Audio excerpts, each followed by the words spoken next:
welcome to another episode of the all-new TTown 411 Report and our community conversations. We're here broadcasting live from the studio, here at McKinstry Studio, I must say, and we're also broadcasting live on Soundproof Radio. But Mike hadn't chimed in yet with us in just a moment, but he will be with us. We do have our very own Miss Veronica Taylor on the program with us tonight. She always keeps us with the update of what's going on in the health field services, COVID, influenza. Uh, Veronica, how you doing today? I'm good, Derek. How you doing tonight? Good. I guess I'm going to call Mike in a minute. He hadn't still recognized that we're on the program yet. Okay, there you go. Let's let him chime in before you give your results right quick.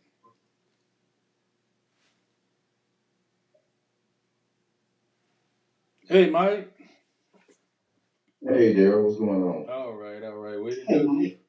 We didn't know if you were feeling Hey, okay. how you doing? Feeling too good today or not? I seen you backstage. I said he hadn't called yet though, so glad to have you on with us. I had to reset this phone. Oh, okay, that's what you was doing. Yeah. Okay. Well, tell them how can they chime in on Soundbooth Radio and Soundbooth TV before Veronica did give the COVID update. Sure thing, Daryl. Check in with us on the video side of the Soundbooth Radio. Just go to your iOS or your Google Play Store, download the Live 365 app. Once you download that Live 365 app, then type in the search bar, Sound Booth Radio 106.1. That'll get you on with us on the radio side of Sound Booth Radio. To check us out on the video side of Sound Booth Radio, I'm sorry, on the video side of Sound Booth Radio, just go to Facebook or YouTube. Type in Sound Booth Radio 106.1, and that'll get you on with us on the video side of Sound Booth.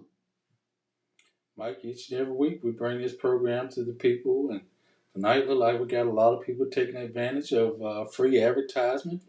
We'll be recognizing African American businesses tonight, so I did get a few cards and everything chimed in with us, and got a few announcements to make. So right now we got Veronica on with us. Veronica, give us the COVID update and what's going on with monkeypox and all that good stuff.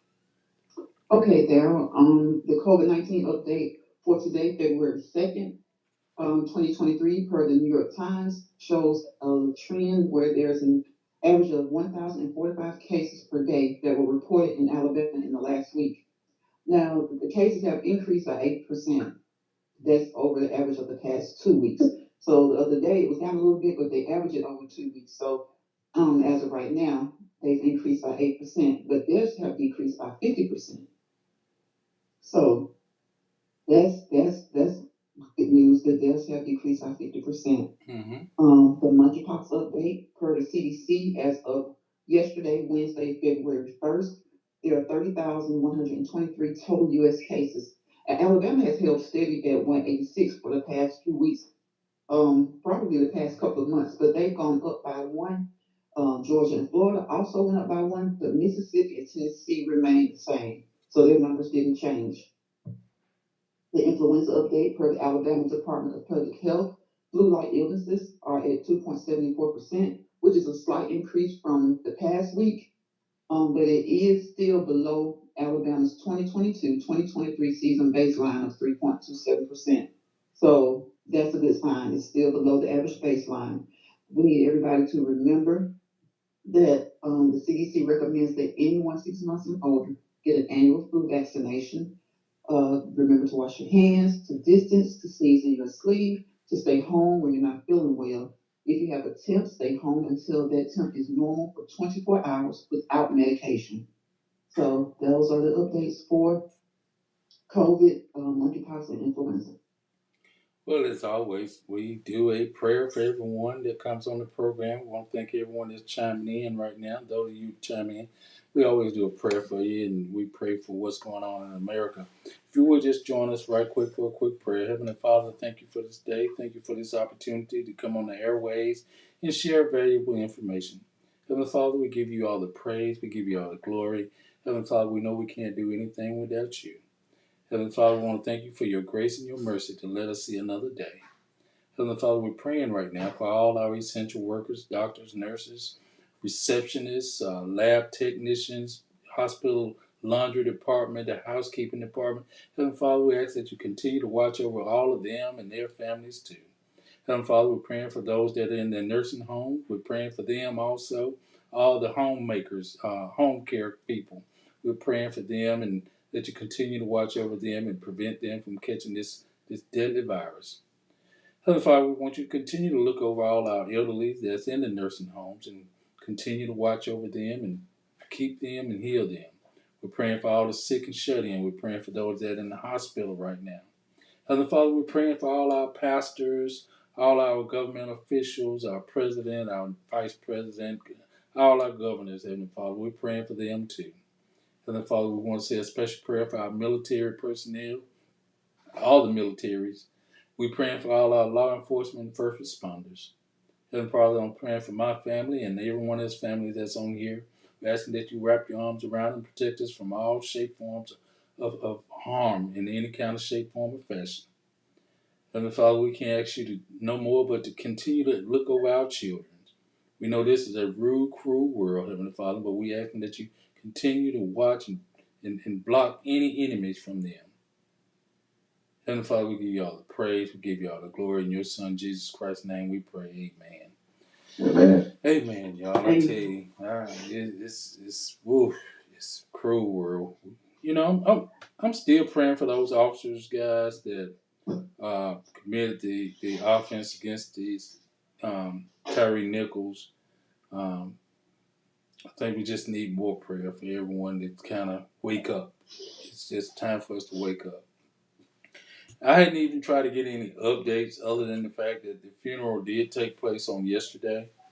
Um, I didn't, look into any more, any other things that were going on with the Terry Nichols situation. I want to say hello to my good friend Paula Cadell, the C5. We want to say hello to Daniel Van Horn. Thank you, sir, for joining in with us each and every week on the program. And everybody that's chiming in with us.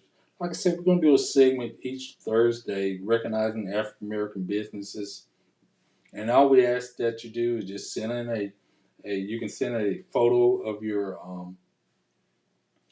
business card. You can call in, tell people where you are, what you have to offer. We want to recognize African American businesses here in Tuscaloosa. I was watching DeAndre X the other day, and he was going through his. He had opened up a new upholstery shop, and went live to tell people where he was. And hey, it's a good thing. It's a good feeling to know that we have African American businesses that are waking up or opening up here in West Tuscaloosa. He's his own boss now. He showed the location, and one thing I think he didn't. I don't know if he showed the phone number, but we want people to just every Thursday for the month of February, please chime in with us if you want to share your information on this program about what you got going on, any kind of announcements, which I'm going to go ahead and do an announcement right now. Our good friend Alicia Jackson, she's hosting she's hosting her third annual Valentine's Day pop-up shop. And it's going to take place on Sunday, February the 12th, from 3 p.m. to 7 p.m. That's on a Sunday, February the 12th, 2023. And it's taking place at Gazelle's Production, a new venue here in Tuscaloosa, located at 4029 Greensboro Avenue here in Tuscaloosa. Now, if you're interested in being a vendor, at the pop-up shop, it's only $50 to secure your spot. You can call 205-886-1462. Once again, that number is 205-886-1462. And that's my good friend, Alicia Jackson, who's a business owner also. She sells, she got lots of businesses going on. Matter of fact, she owns Jack's Party Central. Jack's Party Central. It's a party rental and more. She do personalized gifts, gift baskets. You can also contact her on that at 205 259 6160. 205 259 6160. That's a great, great, great opportunity to get in on there.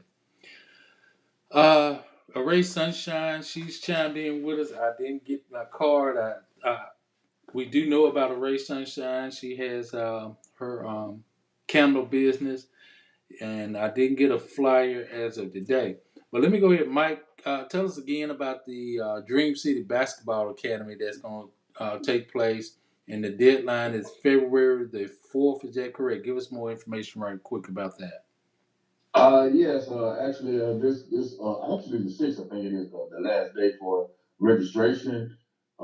It is a basketball camp for 13 to 16-year-old, male and female. So just give our kids something to do, teach them all the fundamentals of basketball, teach them everything from how to properly shoot the ball, how to do dribbling drills, how to run plays, how to substitute, and just everything that you need to know when you're playing a team sport of basketball, getting you prepared if you want to do something at some of the schools or everything. So it's going to be taught by some college coaches.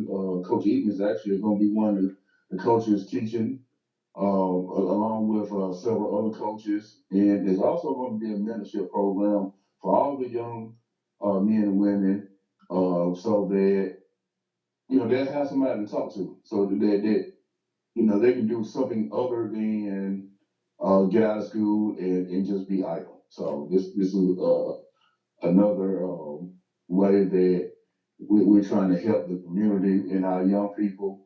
It's brought to you, of course, by Shelby State and the YCL. Yes, and we're going to recognize everyone that's participating on this flyer. From my understanding, you got Shelton State, you got Para, you got the Sheriff Department, look like on the emblem, on Sheriff Department emblems, and um, Alabama won. Alabama One, Yeah, Chesapeake, yeah, and Mr. Winters Foundation too. It's all part, and that's a great thing about this academy. Look like more and more people are teaming up to try to make a change in this community. Mike, YCL being a part of it, yourself being a spearheading it also, and of course Joe Eatman about the upcoming academy being a spearheading this, and of course I'm pretty sure Q Channel is involved in that also. yes, Daryl, and it's just the beginning of some of the things that we got planned or we're planning coming down the pipe. Um, trying to do everything for the community and keep the community involved, and not just be a one and done type situation. We want to keep it going throughout the year. So, um, and this is just one of the first things we kind of starting with. Okay, great. Let me go ahead and do the disclaimer. Disclaimer, copyright disclaimer under Section 107 of the Copyright Act of 1976. Allowance is made for fair use for purposes such as criticism, comment, news, reporting, teaching, scholarship, education, and research. Fair use is a use permitted by a copyright statute that might otherwise be infringing on nonprofit, educational, or personal use tip, balance in favor of fair use. I also like to give this one here. I always have to do this disclaimer. The opinion expressed in this presentation are my personal opinion. It must not be construed as representing the opinion of any institution which I am or have been affiliated in my professional life and Mike's professional life as well as Veronica. So I like to add that little disclaimer on there because we all do have connections with other organizations, or we do have our own professional lifestyle. So we don't want people to say, "Oh, he worked for this particular company. He talking about them." No, I have an opinion, just like everyone else has an opinion, and I don't want it to be construed with the opinion that I might say.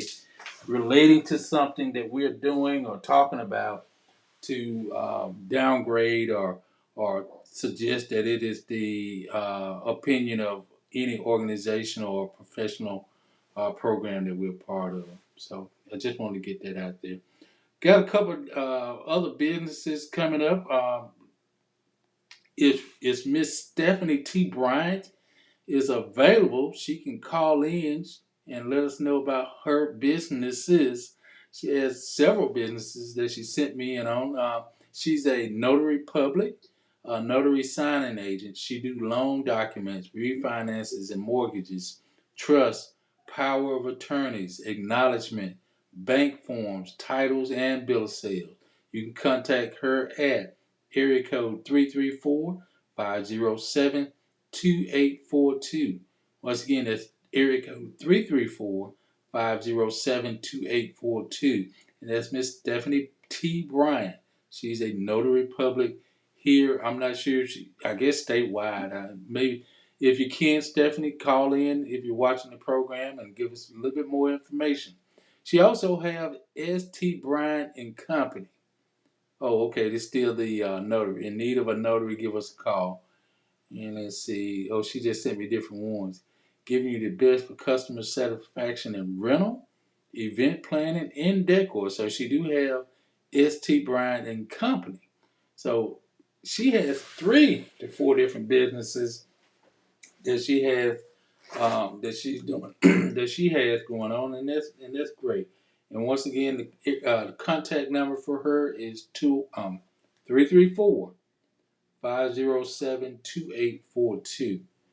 334-507-2842, and that's a good way to get in contact with her. As well as she's on Instagram, TikTok, and she has a email address of Stephanie T. Bryant1 at gmail.com. And we have those documents that need, notarizing sometime. Matter of fact, it was a lot of, you don't go to, like when you do a refinance or some mortgage paperwork now, they'll come to your house. I learned that earlier, a couple years ago. I didn't know that, but that's something new that they'll come to your home and notarize all your documents right there in your own home. So this is a great business, and we just want to thank Miss Stephanie T. Bryant. And once again, she probably saying, "What's the number?" If you want to call in, the number is 310-6067-826-7661. Those of you that are in business and you're watching the program, I see Paula. Thanks for naming a lot of these people for them to chime in with us. Michelle Knox, Kenyatta Cheatham. We got an upcoming fashion show that's going to take place in the upcoming week. So we want to talk to Miss Cheatham and Miss Christelle Blair about an upcoming fashion show that they're putting on February the 11th. And if you need tickets, you can contact me on that. Um, yeah, Paula's naming other people: Kendrick Spade, um, with mortgage loan originator and Carla Cunningham. Hey, have them to call in. We would like to gladly talk with them. Let them know. One thing we do know: if people don't know you're in business, how can they use your services? Yeah, absolutely right. Daryl, if a regular sunshine is listening, also, I actually got a chance to talk to her earlier today, um, just to kind of let her know what we was doing pertaining to the small black businesses, and of course, y'all know that Valentine's Day is coming up, Mm-hmm. and what you can get a candle. Those candles will make a good Valentine's Day gift. I don't know if y'all got a chance to go and smell the different varieties of fragrances that they have. I was down there for her open house, and it was beautiful. I'm telling you, everything from candles to sprays to infusing oils, they have them all down there. And these candles last a long time, really and truly. So, you can look that up. She has a shop in Moundville right now, but she also does. She still continue to go to a river market on Saturdays with her candles as well. So I hope she's listening in. She kind of goes to bed kind of early, Hmm. but she said she might try to call in. So uh, Yeah, I got some for Christmas. I gave them out as gifts, and next thing you know, where you get these from? Where you get these from? And hey, that's where I got them from. Sure did, Miss Knox. One other, let me make this announcement. My other announcement is with my good friend Sir Ant. The TTown Memorial Day Weekend Blues and Grooves Show will be taking place on Saturday, May 27th. Um, May 27th at Palmo Park, and it has a lot of artists. This is one of the first time in a long time of an event of this magnitude taking place here in Tuscaloosa. The gate's going to open at 3 p.m. and they got showtime starting promptly at 5 o'clock, and advanced tickets are available. He has Arthur Young, Avila Hollywood, O.B. Buchanan, Tucker, T.K. Soul, Miss Jody, the J. Morris Group, Donnie Ray, and a special guest, Miss Mary, will be hosting this event. So this is a good event to look forward to. And then on the next following day, and I'm gonna just give them a shout out because I like old school funk. At the Tuscaloosa Amphitheater, they got Mars Day, they got Confunction, they got Atlantic Star and Mars Day in the time. Man, that's gonna be a nice show right there to enjoy a good weekend right here in Tuscaloosa. You got your blues and groove lovers, and you got your old school funk fest lovers also. That'll be both days, Saturday and Sunday. I can see myself enjoying that particular weekend right there. So please get your tickets in advance. I'm gonna play the commercial. For some reason, I'm not sure why the commercials are not going. He sent me the commercial. It only plays 30 seconds of it, and we're trying to get that corrected before the show. Stephanie Bryant said, currently located in Hill County area, newly upcoming business will be able to travel with all services she offers. So we thank you for letting us know about that, Miss Bryant. And like I said, if you'd like to call in, you can. Um, Paula says she's gonna be doing the bird with Mars Day. Yeah, those are some good songs. The Bird, what Jungle Love, that's my Don't favorite. love, That's my don't wait favorite. on me. White Cool. Castles, Uh, I know more Day now. Cool, 777-9311 back in 1983, baby. That was one of my favorite ones back then. Hey, we can go on and on and on with the music, baby. Yeah, like when he told Jerome to bring him the mirror. Yeah, yeah. It's gonna be a great weekend of entertainment that Memorial Day weekend right here in Tuscaloosa. Matter of fact, Memorial Day weekend possibly gonna be a great weekend for all the hotels here in the community because I mean, when we go and ain't gotta work the next day, we people hang out and barbecue and enjoy themselves. So that's something we're looking forward to also.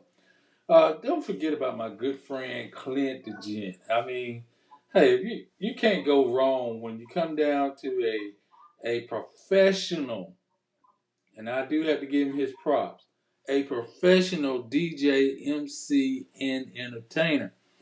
Uh, MC Clint the Gent will bring the house down. Now he got all the greatest sound, of course. He got professional level sound equipment. Uh, Clint is very professional when it comes to weddings or birthday parties. This man is top of the line. I think a lot of the DJs look up to Clint the Gent because he set the standards. He set the standards of being a professional uh, DJ and entertainer. So, hey, you're looking for a great entertainer for a wedding or any special event.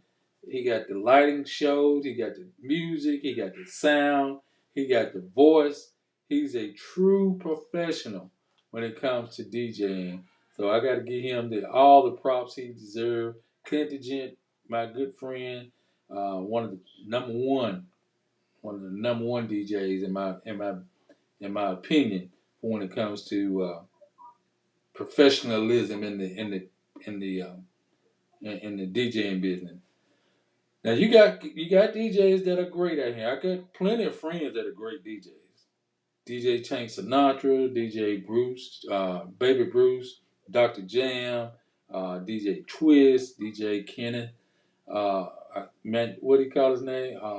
Emphatic. Emphatic, uh, Duke, DJ Duke. All these guys are good friends of mine. But when I say he set the standards, and the late great, of course, my good friend Check It So Fresh, Robert Wells, CC Wells, but Clint the Gent has set the standards of professionalism when it comes to DJing for weddings and stuff. And I think he mostly concentrate on weddings and birthday parties. I just put it that way. He don't do. I don't think he does any clubs or anything like that. He does a lot of high end events. I'll put it that way. Let me play a commercial and we'll be right back, and then we'll talk about what's going on in America. That's how I'm going to put it that way, because it's a lot going on. Stay tuned. We'll be right back, y'all. All right.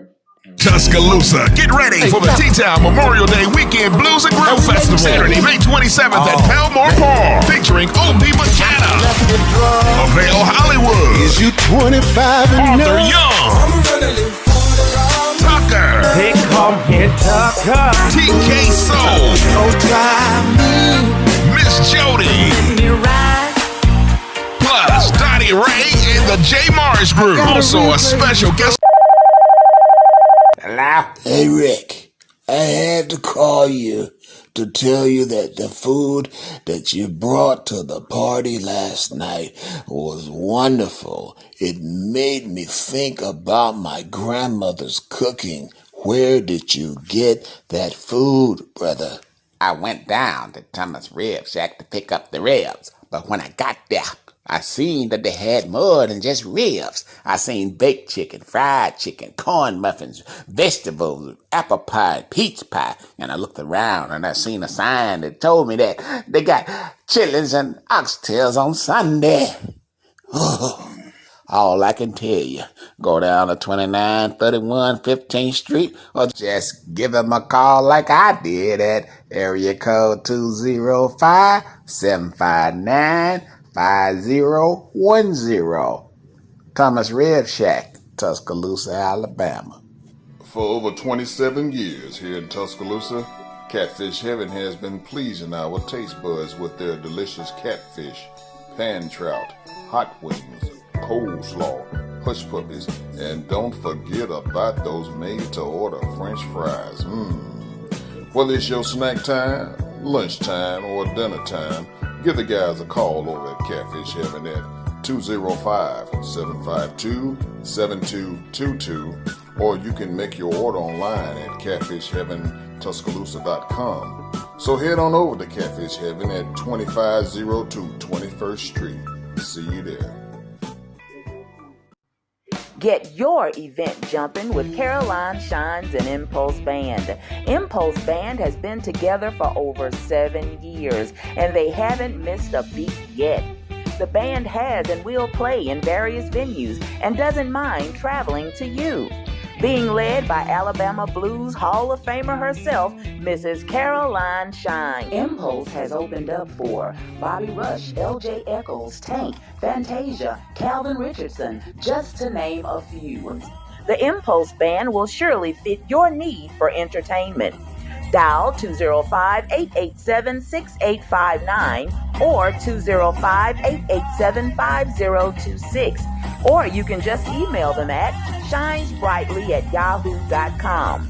Caroline Shines and Impulse, the band made just for you. Tuscaloosa, get ready for the T-Town Memorial Day Weekend Blues and Grill Festival, Saturday, May 27th at Pelmore Park, featuring O.B. McKenna, Avail Hollywood, Is you 25 and Arthur up? Young, Tucker, They call me hit Tucker. TK Soul. Miss Jody. Plus Donnie Ray and the J Mars Group. Also a special guest.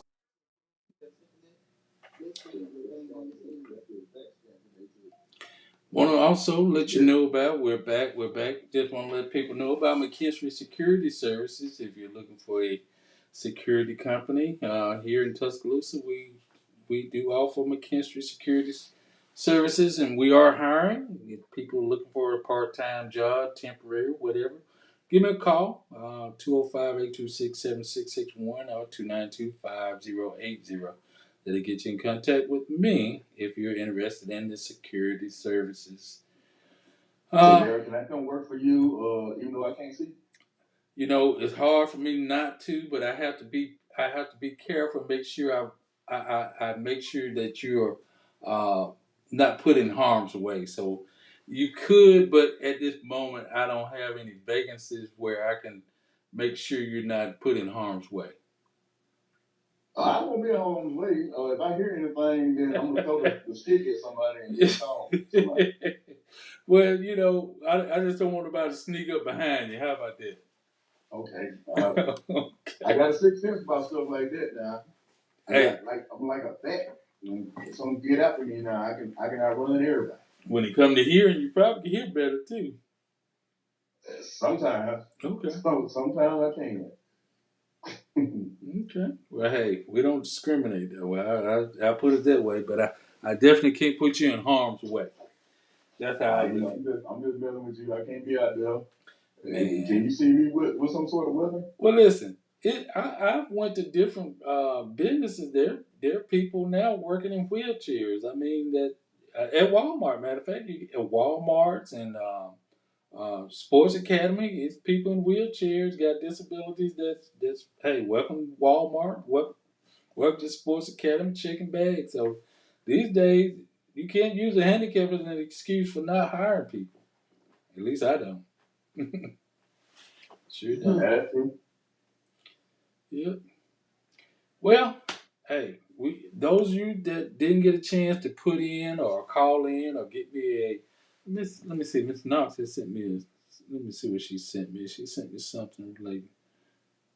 Okay. No, I also want to say something about King's Maid for anybody who likes some good different flavors of lemonade. King's Maid, very good lemonade. Actually, I'm halfway addicted to it myself, to be honest with you. And she does such a good job. She makes mine with the Splenda in it, so it's sugar free. So if you're a diabetic and you like lemonade, she got so many different flavors from green apple to strawberry to black cherry to grape to strawberry colada to I know I'm missing one pineapple. Just so many different flavors of lemonade, and yeah, you might want to.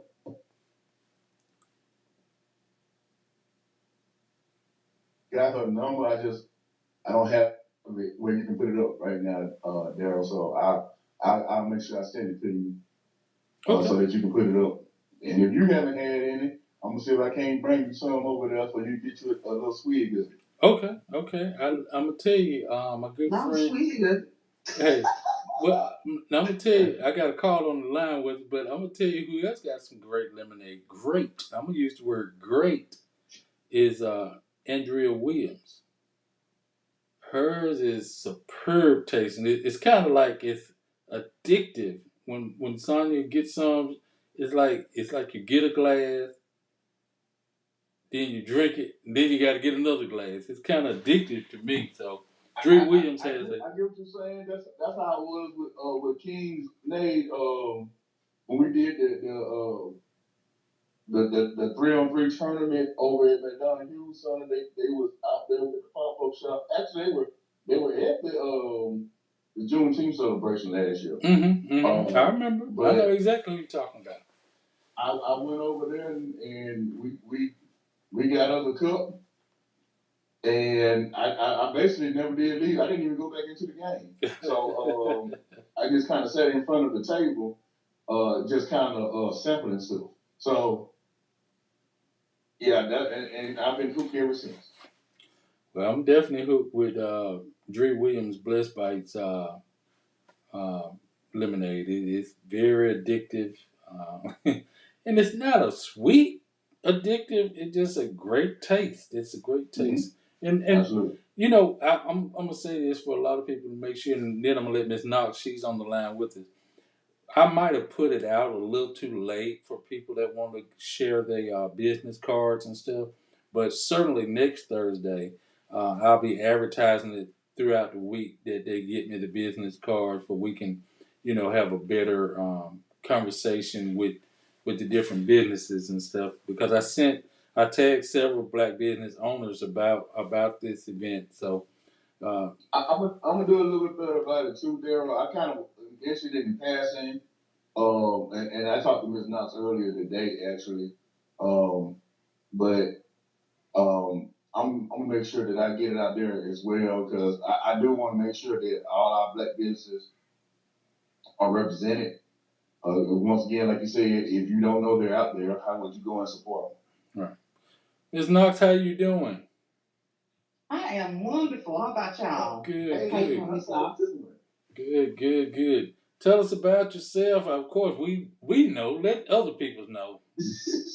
You know I know. Yeah, you and Mr. Wilson know all about me, and I want to personally thank both of you for always looking out for me and making sure you spread the word and shopping with me. We did a Christmas all day Christmas party back in December, the weekend of Christmas, that Friday, I believe.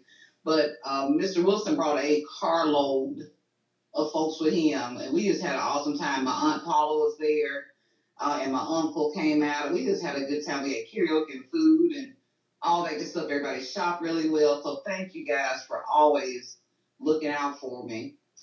But if you don't know about Array of Sunshine Candle Company, we are located in Moundville, Alabama, 39641 Highway 69, Suite E. We're right next door to Delightful Cookies and Treats. We specialize in handmade, scented soy, vegan I found out today I can add vegan to it. Vegan candles, wax melts, room sprays, and car sprays. And we're already ramped up for Valentine's Day. We also offer candle making classes for professionals and candle making classes just for fun. And so far for February, I'm completely booked for every Saturday in February for candle making classes. Okay, cool. From groups of just 10 to 150 people at a time.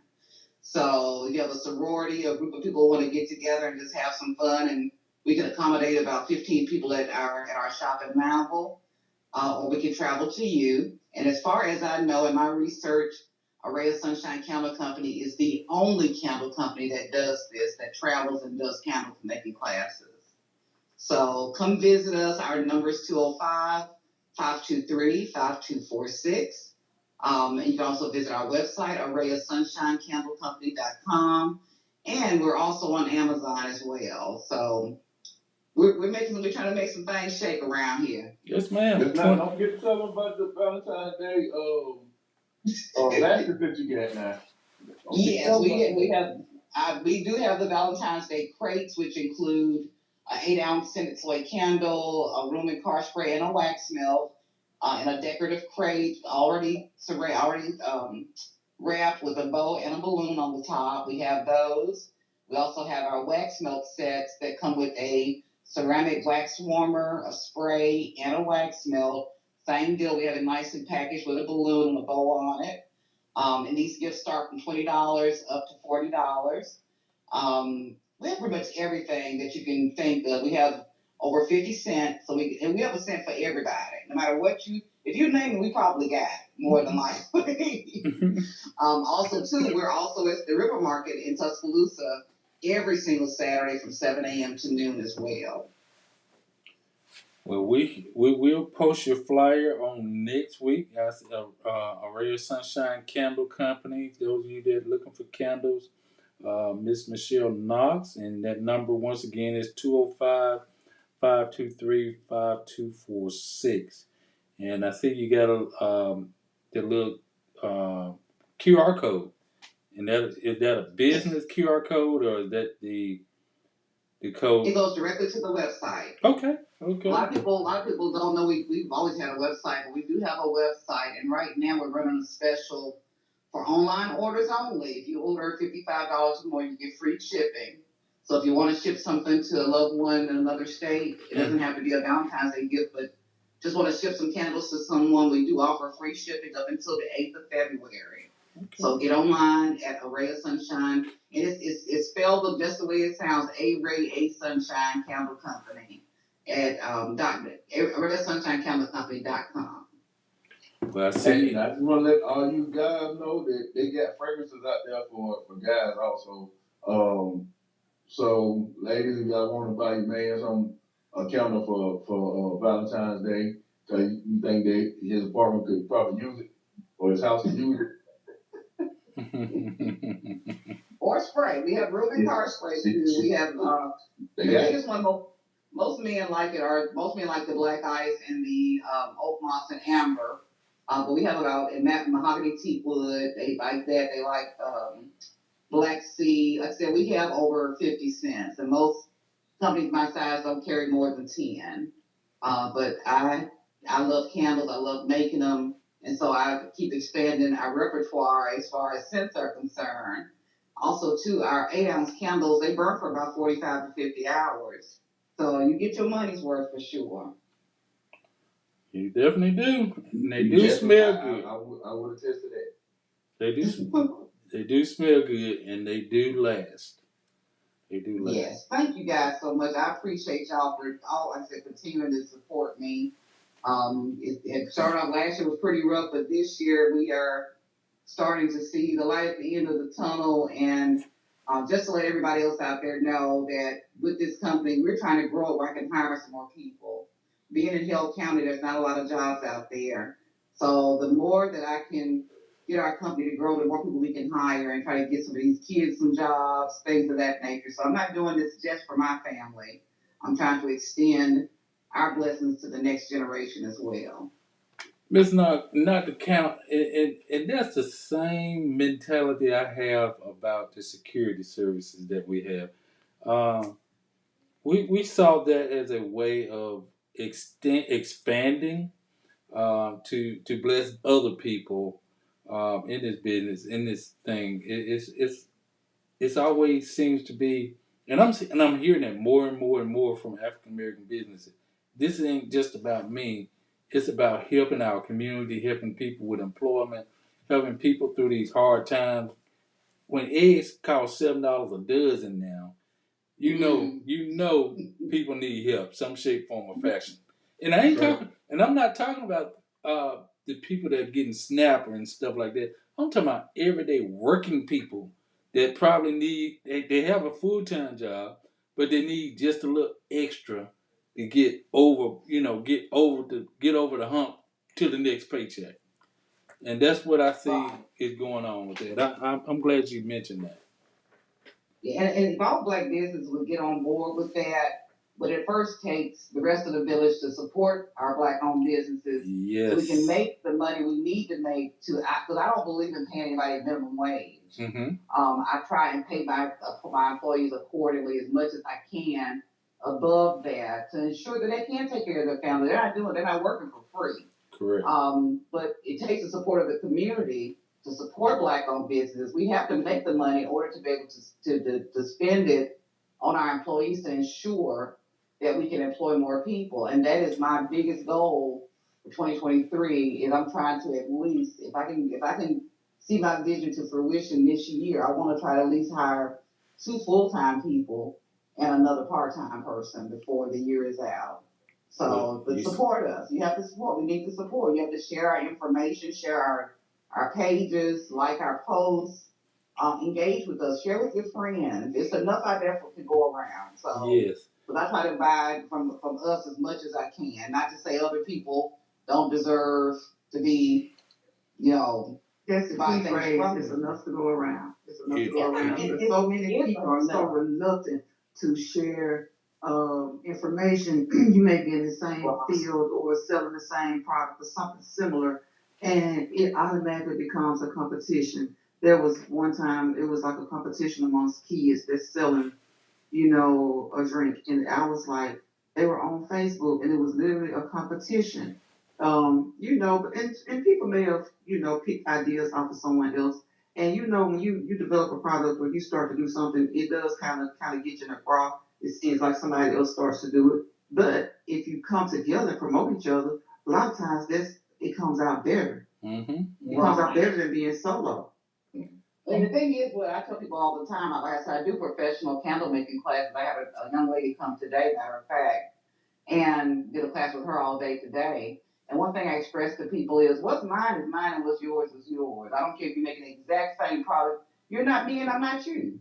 People may purchase because they like you better. They you may have a better product. You may have better packaging. You may have a better story. I don't know. So some people will buy from both. Some people will buy from both. But God will provide either way. That's my thing. I ain't trying to be all religious and everything for those that don't like to hear all this, but I know God to be a provider, no matter what the situation, no matter what competition you see as being a threat. I tell everybody not to be braggadocious. I ain't in competition with anyone but myself. Mm-hmm. I compete against myself to do better every time, to make sure I deliver a very good product, an excellent product, and that my customer service if you ever shop with us and our team, our customer service is next to none. I'll put my employees against anybody. They just love people like I love people. So, but never be afraid to share other people's information about their products. I know other candle companies here in Tuscaloosa, and when they post something, I won't share it. Not because, it's enough to go around. So we have to get out of that mentality of competition with one another or whatever we're doing. Because again, what's mine is mine and what's yours is yours. God gonna make sure you get yours, I'm gonna make sure I'm gonna get mine. And that's the thing. Like you said, some people see it as a competition. Well, just think if we only had one barber, one beautician, how many people be lined up? He would never be able. So the concept is, okay, if John Doe has a barbershop or beauty shop, support John Doe barbershop, beauty shop. If such and such has a restaurant that reopened and they serve wings and fish, and there's another one on the other side that serve wings and fish, support them too. I always say each week I pay my dividends are going to one or two African American restaurants for lunch every week. I don't care if it's some people say, oh, they too high. Only if you know the product and the quality of service that you might get, what makes a difference. The product might be more expensive than a franchise due to the fact that franchise can buy in much, much larger quantity. But the quality of service that I'm getting from a Catfish Heaven or a Thomas Barbecue, people that I know personally, that I know that I'm helping their family, they're feeding me a quality product, I have no problem with that. Woodrow's, Archibald Barbecue, I have no problem with that. Any business that I see that is um, um, giving me quality service, I'm going to just put it this way, I had never went and had a bad time at none of these particular businesses that I mentioned. So support them, regardless of, if you got a barbershop, candle making company, security service, uh, uh, event planning, it's more than enough. One time, everybody wanted to be a realtor. Y'all remember that? Really, I even tried it. I went through the school. I just never did break out and do it. I thought I could sell houses, which I probably could, but I just never did follow up on it and get all the license after I really got into the details of what it takes to be a good realtor. It takes dedication, commitment, if you ask me, if you want to be a successful real estate agent. That wasn't for me, but I had the skills and the idea of what it took. Everybody want to be a photographer at one time. I did that too. It good for a while. Mr. Jenkins, the videography, all that. Someone showing me more than what I knew at one time. I did that for a while too. Everybody wanted to be a DJ at one time. Everybody wanted to be a comedian. Everybody want some people just want to be a jack of all trades. Jack of all trades. Some people are trying to find what they would call their hustle. Because everybody, you can't be good at everything. Mm-hmm. I think some people, when they keep trying different things, maybe they don't feel like they're good at anything, but nothing fails for not trying. Mm-hmm. So as long as you see how far your talents are, and because sometimes people know they ain't good at something, they be trying to charge folks for the service. Yes. Charge people for the product. When you see that your talents may not be worthy to be charging people, then do something else. Because that whole saying, jack of all trades and master of none, that's real. Mm-hmm. Mm-hmm. But it's not so much to me that you're a master of none. You just have to find your niche. Find your niche. And don't be upset if the thing that's in, like you said, there, like everybody wants to be a photographer one time. I'm talking about everybody from high school to 75 years old was taking pictures. Some of the pictures were dark, and then they'll get upset. And everybody wanted to be a digital content creator at one time. The flyers looking dark, the coloring's messed up, it's off alignment. So if then don't get upset when you not because when somebody critiques you, that's a lot of times somehow problems with people not realizing and understanding. Okay, that might not be my niche. I need to do something else. Because you can always do. You don't have to try to be a jack of all trades, but find that 2 or 3 things that keep you happy, that can make you money, that can be your hustle, but it's also satisfying to the public that what you're trying to promote or sell it to. Yeah, you're absolutely right. Well, we really appreciate Miss Michelle Knox for coming in on the program, and you can call every week. Every week we're gonna do this for the whole month of February. Every Thursday is gonna be segments of, half segment or hour segment on recognizing African American business. And I know Miss Knox is real generous with, because me and my girls, we go to the farmer's market.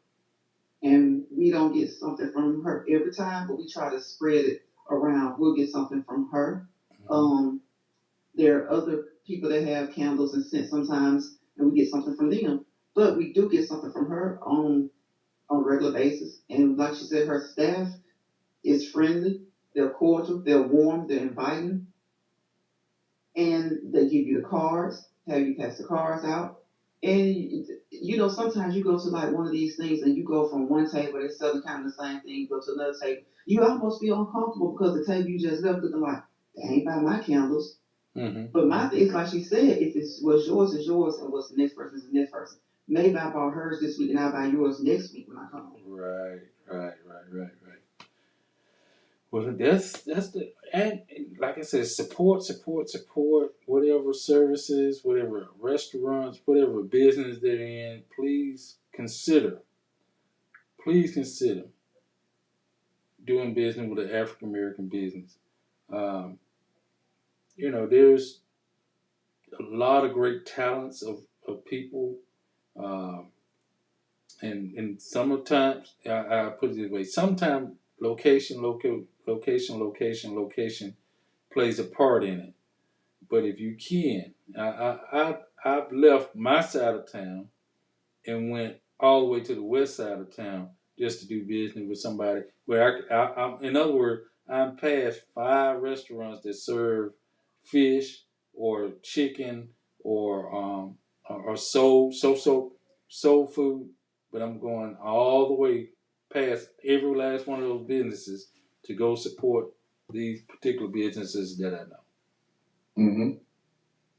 I do that. I mean, each and every week, I'm gonna spend money with one of these particular business over a franchise, and I support franchises because I see people that look like me working these businesses. But ownership, the business ownership, the Thomas, the Woodrows and Archibald, the Catfish Heavens, the any other restaurant that I can think of, I'm making my way to get there.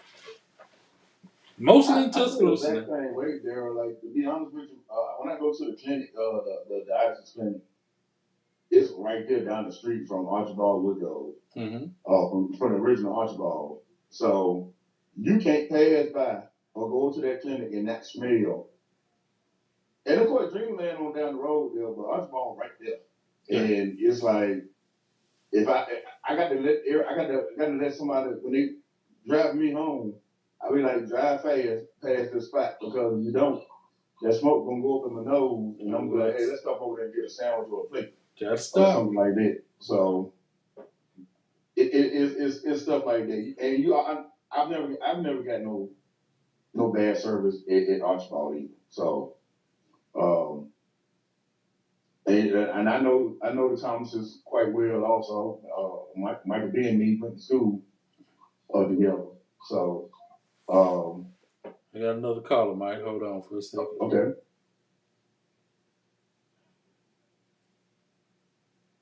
Go ahead, caller.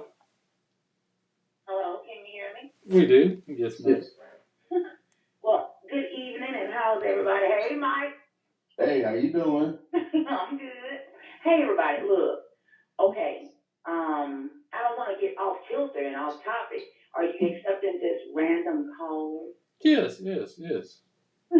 Okay, I wanted to give a shout out to the people that are working down in Selma.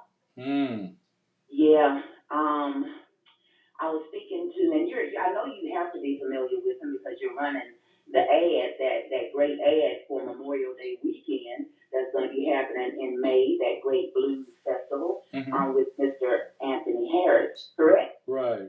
Yes. And he is indeed, he has his boots on the ground in Selma with other friends and other company, and at the same time, he's in despair and a lot of others, and he's saying that, they need more help. You get it? They need more help to move actual things around because there's a lot of big debris and things that need to be moved down there, and they really don't have the manpower that they need. It seems that way, and we would sometimes, when things get started and then it dwindles down, and it's a big uproar, and they just need physical manpower.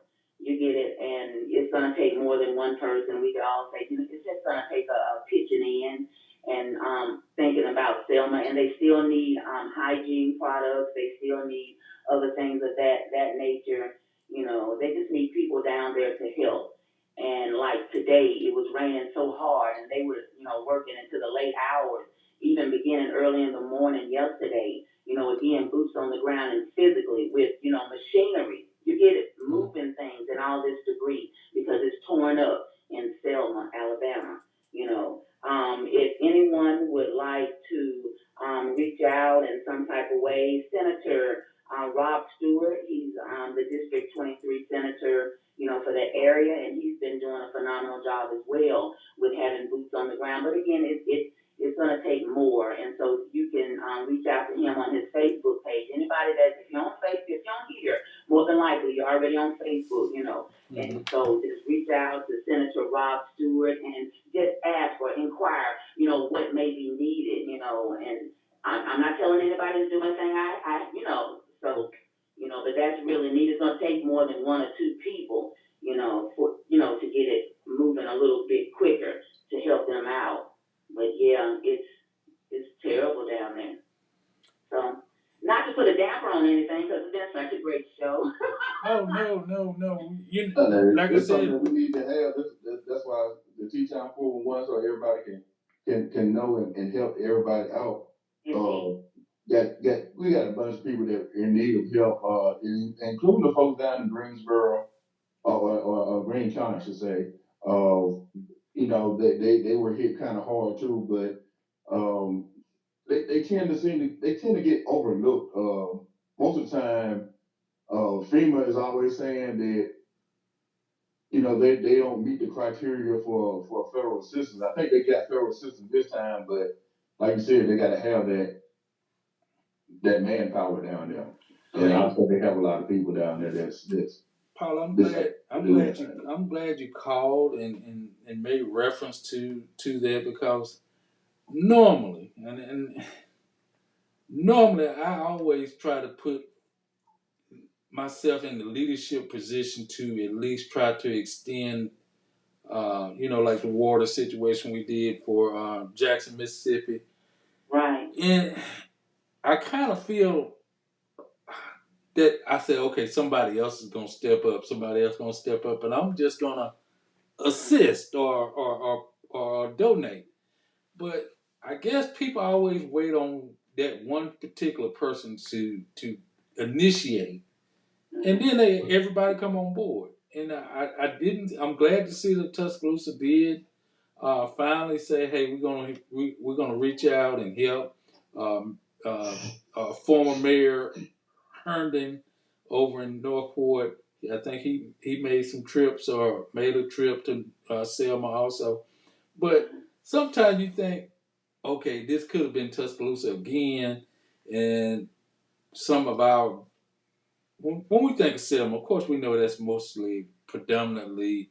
I'm thinking mostly predominantly African American community, and you would think we as African American people would step up and put, I guess, more initiative than waiting on somebody else. I get, and I applaud Anthony and everybody else that has done something more than I have, other than making a donation. So I guess I'm gonna have to step up and put my foot in my mouth and say I'm gonna do more. How about that?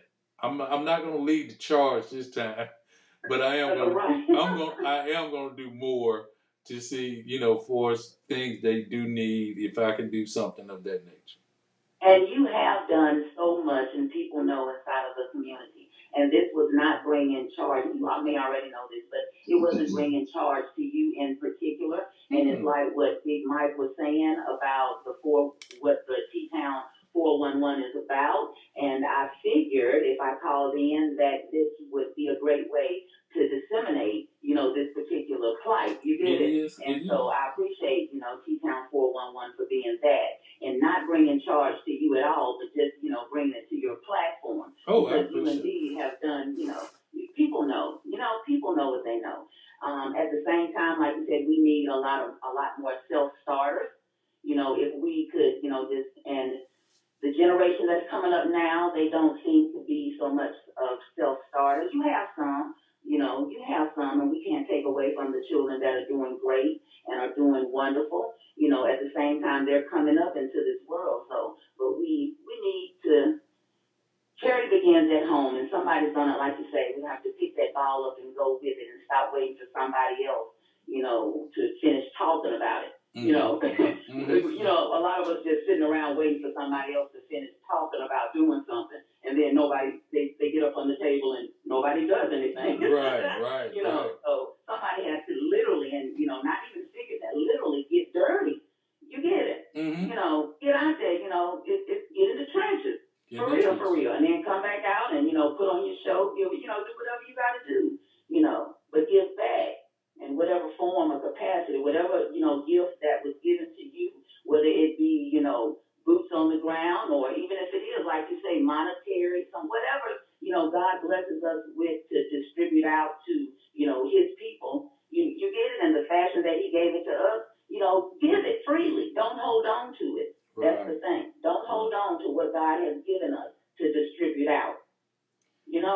So get out. When people got again, it happened here. It happened in Selma. How come we can't have compassion?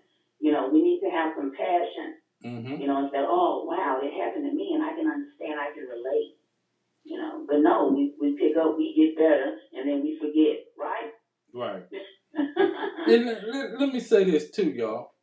Concept 5 is very, very, very informative. We want to appreciate. We got to show our appreciation to you, Paula, for what you do.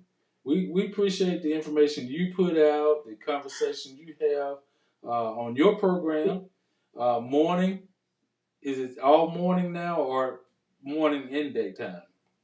Well, since you mentioned it, Daryl. Go with it. It's Monday through Friday, 6 a.m. until 6:30-ish. It depends on how good the conversation gets, or if I have time that day. It may go longer. But, Mondays, right now, we're revamping Mondays, but Tuesdays, Tuesdays, you have Minister Dr. Tuesdays, where he's breaking down the Word of God in a fashionable manner, in a relatable manner. Then you have a New Beginning Wednesdays with Pastor Percy Mills. He comes in and helps us get over that proverbial hump for the week, And then now we have Thursdays, which was today. We have Black Royalty Does Exist with Arthur Tanya Marie, where she's showing us how, we are royalty. Not we were, we are, and that brought me, that's bringing me to a topic that we were talking about today, and someone had reached out to me, one of, and had given mention to something that was going on in one of the high schools about, they were having a Black History program, and they weren't allowed to speak about slavery inside of the Black History program, and, some of the funding, that were allocated for the Black History program were put someplace else, something to that effect. And I can, we were saying we could totally relate, and of course we can, about slavery. It's so bad. I'm so mad, man. But, not to hype on it. You get it? Mm-hmm. And we can use things and flip it around. If somebody is really doing something for our bad, flip it around. Because the great part about it is we are still kings and queens. And it's not figuratively, it's to be looked up. You get it? If you can Google it, you get it, that we are, a substantial race. You get it? Right. And to say that we were in bondage, yes, we own it, we claim it. That was that bad bump that we done hit, and, it hurt. We need to teach our children about it. They need to know, but they also need to know that we were something before, and we are still something now. You get it? That was that middle part. You get it?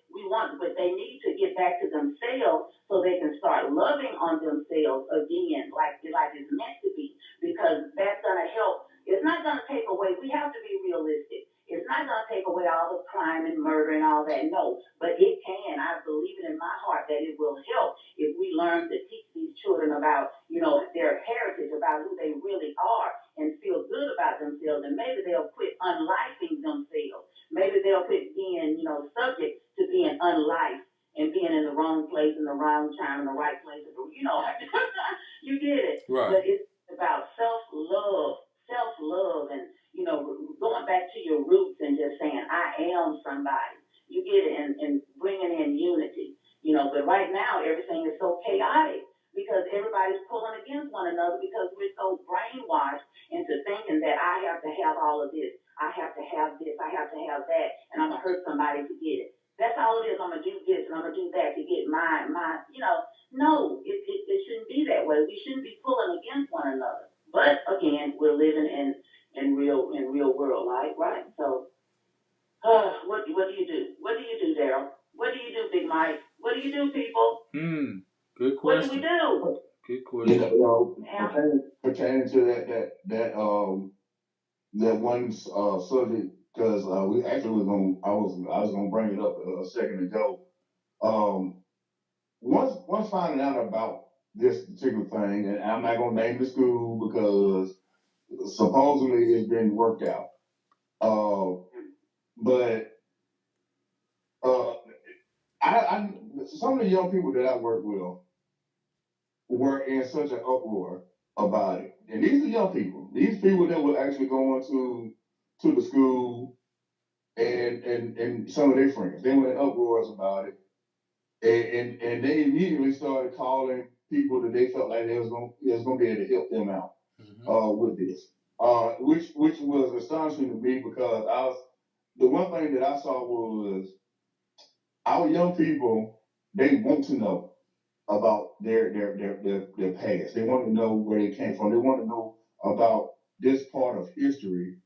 And we had a bunch of parents, I would like to say, that were kind of feeling like, well, they're gonna do what they're gonna do anyway. So, and they really and truly didn't get as much in the uproar as the kids did. Mm-hmm. And I was bothered by that. As you should have. I was extremely bothered by the fact that because I felt like if I had children and they came home and said, hey, they telling us we can do a Black History program, but we can't mention civil rights and or slavery, I would ask, well, how you gonna do that?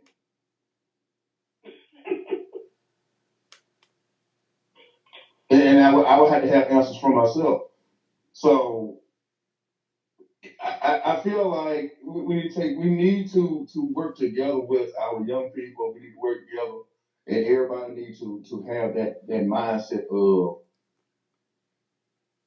this is our history. We need to stop trying to let them take it away from us, and that's exactly what they're trying to do. Florida just had their governor sign into. I think that was it Wednesday, Veronica? Tuesday, Wednesday. He signed into law that they can't have critical race theory down there. They can't talk about slavery and civil rights in their schools down there. But the law had already been passed, and he's technically going against what was already said. He's going against the rules.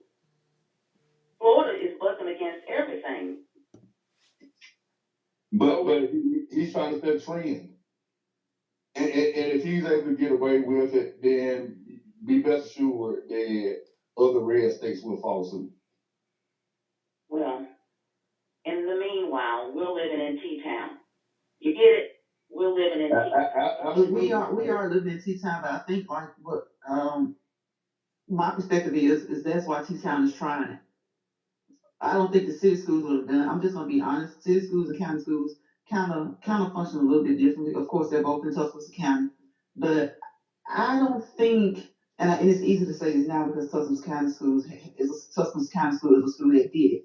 But I think this, from what I've heard about the people and just the history of that school, a lot of people are proud that that's their school and they should be. But even from when we were in school, I heard things about that school, and they're taking the lead. DeSantis is the lead. So I think like what Mike is trying to the point he's getting across is that there is once it starts, it's like a train, like a freight train. It's not non-stop. I truly believe because of the actions of DeSantis, many other red states or cities within red states are doing just what this school tried to do this week. Mm-hmm.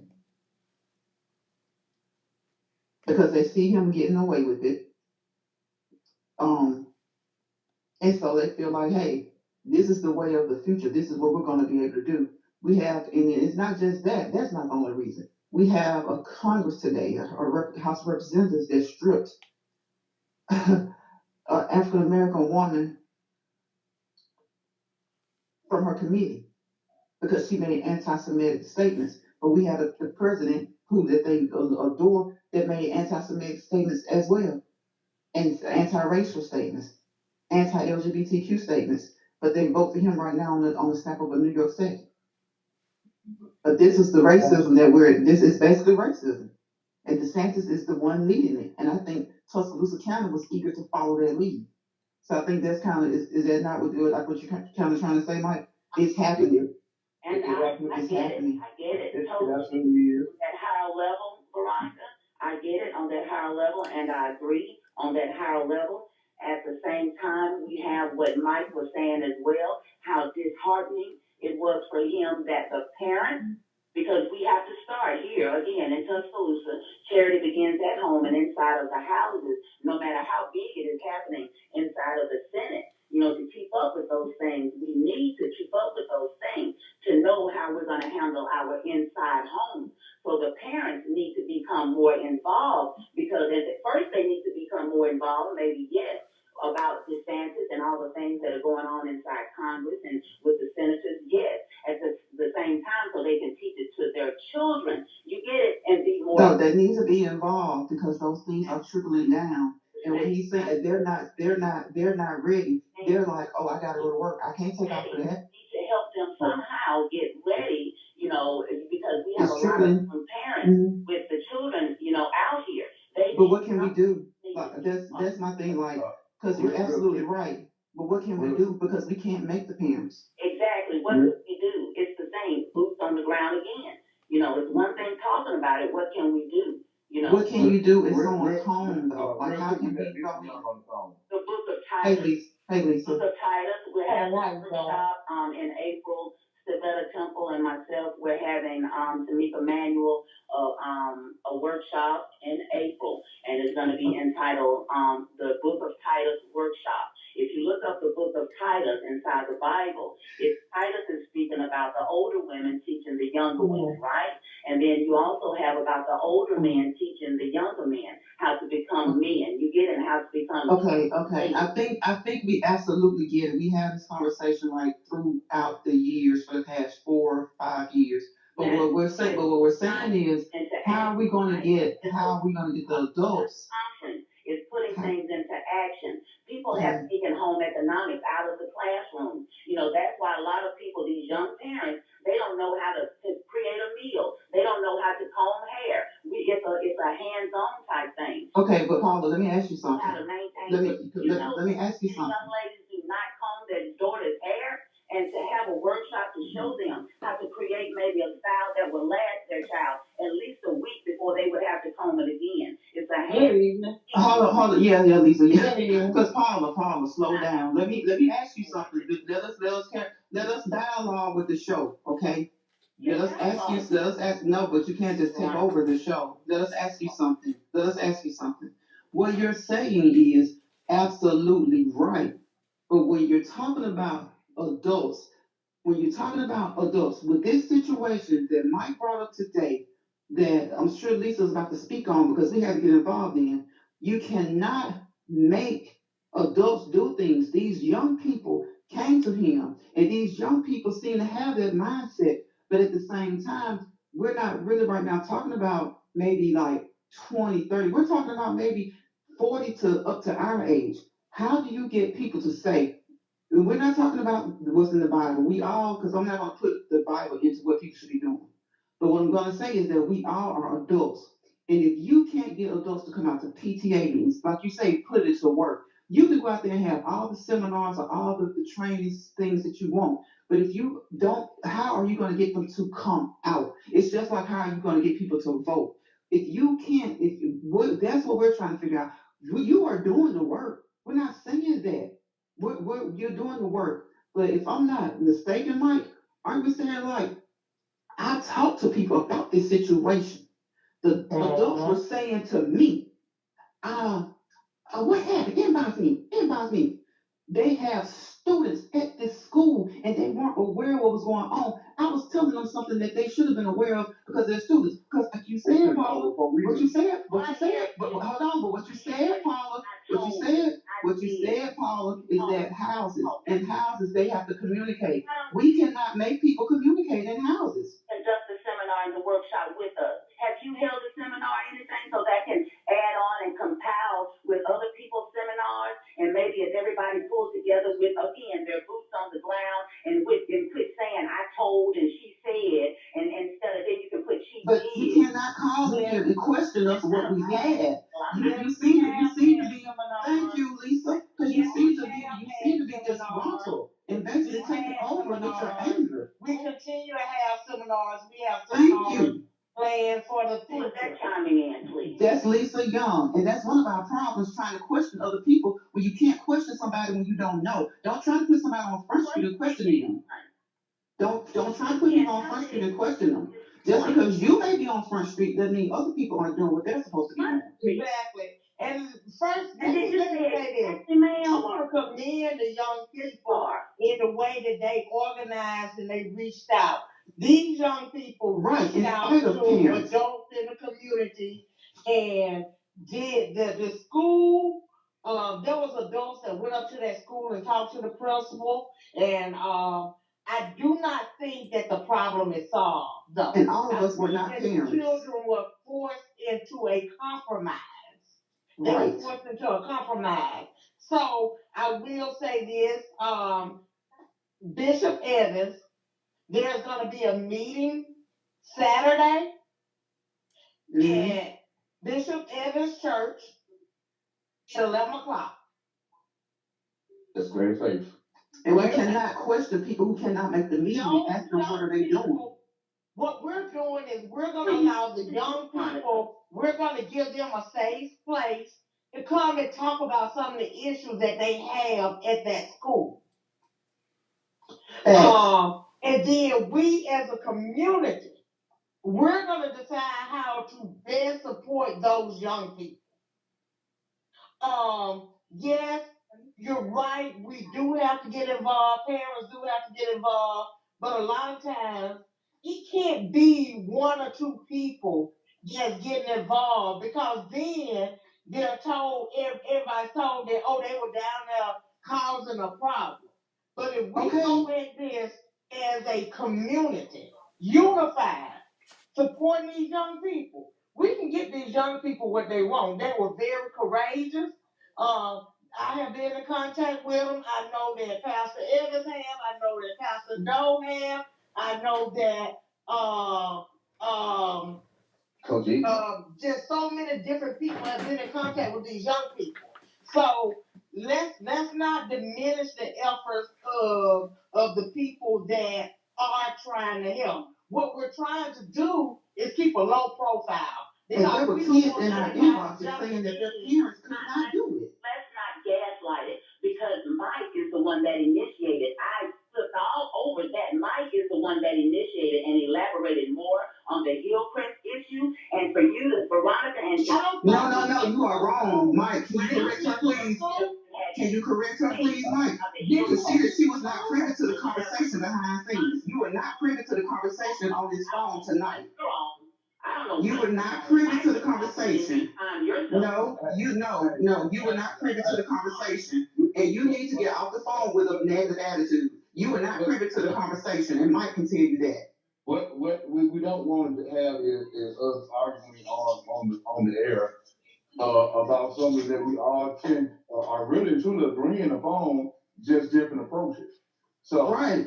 The thing is, my whole entire thing was I brought up I didn't want to name the school because I you wanted to name the school, and I think that everybody here was cautious to not name the school. Not to name, and then before the caller called in, we discussed this, and they don't know who initiated the conversation. They just heard who brought it up on air. The conversation has been initiated actually before this phone call, and during the phone call, while we were on a commercial break, is when it was initiated before it was brought there.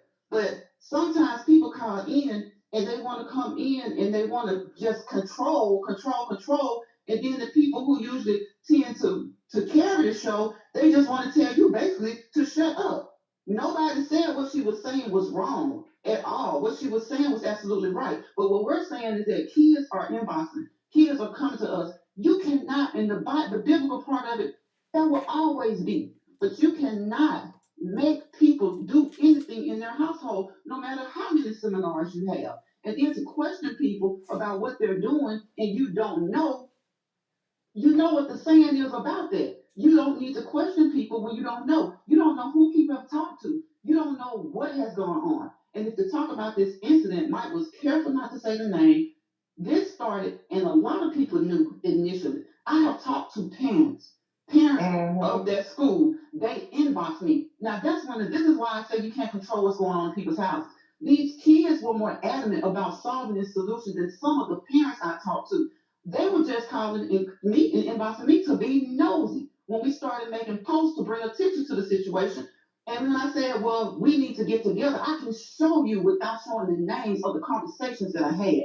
When that was said to them, oh, I got to go to work. I've been trying, but they just going to do what they're going to do anyway. Did they not say some of the things that you heard, Mike, that they were going to do what they want to do anyway? So that's when it comes to right, and you can't tell a parent what to do about school, let alone how it's got to get back into the household. We all know it's got to stay in the household. We're not talking about how to teach people protective hairstyles. They already know how to do that kind of stuff. That's one of the things that they own around here. We're talking about how to make sure that our heritage is kept in these schools without us having to be the ones to teach it and use Google and whatever resources the library has before they take the books out of the library that we can use to do it. And then, I don't know, maybe Paula got upset because she was going on and on and on and she was getting passionate about it and nobody get a word in edgewise. And sometimes people get upset with you about that. But if somebody else don't overtalk you and you just take over, what are we supposed to do? What are we supposed to do? I would never question Mike as to what he heard about here, Chris. I don't know who he talked to. I would never question Lala. I would never question Daryl. We heard different things, but the consensus is that we all heard the most. The kids were more passionate about this, And I talked to parents who were passionate about it, but the bulk of the parents I talked to, oh, they do it and their principal something else. That ain't what I was trying to hear. I wanted to hear there's a meeting Saturday. Can you come to that meeting? I heard this is what I heard. I'll be glad when mine be through. But what are we gonna do? Kids sat at the counters and went to jail back in the day. So we talking about what we're gonna do. I can't tell nobody what to do in their house. I can't tell nobody to read no Bible. I can't tell nobody this stuff. Oh wow. Oh wow. Oh wow. And then sometimes people harbor ill feelings, like they would have called months, a year ago, and something didn't go their way, and they just called it. The only thing I asked her was to slow down. That's a whole different thing we're talking about. We're getting off track about what happened with the school, because you can't tell somebody about that stuff that she's talking about. We need to do that. Yes, we can do that, but we talking about an incident that's happened right now. And how it relates to Congress is that Congress is making these rules, and that's what gave them the guts to do what they did down there at the school. That's what gave them, you know what? Look at what the Senate is doing. That's a red state. The major question that I had, and I asked some of the young folks that when I was talking to them, and I said before that we need to figure out whether or not it was isolated to just that one county school, or was it spread out to other? Were they doing that to some of the other county schools? Right, and that was a great question. Because if they were doing it in county schools, I felt it in my heart that the city schools wasn't going that route. So it was a county school thing, and of course we have been on this program before talking about the situation that when it comes down to county, the county, they kind of do what they want to do regardless. They feel as though they're above what you're talking to. If you try to get in touch with them, they don't want to respond back. And that's what I was hearing, Mike. That's what I was hearing. That's why some of the parents were discouraged. Some of them, it was work. Some of them, the representative that they have, they don't pay attention. They don't return calls. The voice that we have on the board don't return calls. So we wasn't talking about what's going on in people's houses, not to disrespect nobody. We talking about how we can do, all that stuff ties into what's going on politically. These people that's making these laws ain't talking about the Bible. These people being evil and doing what they want to do.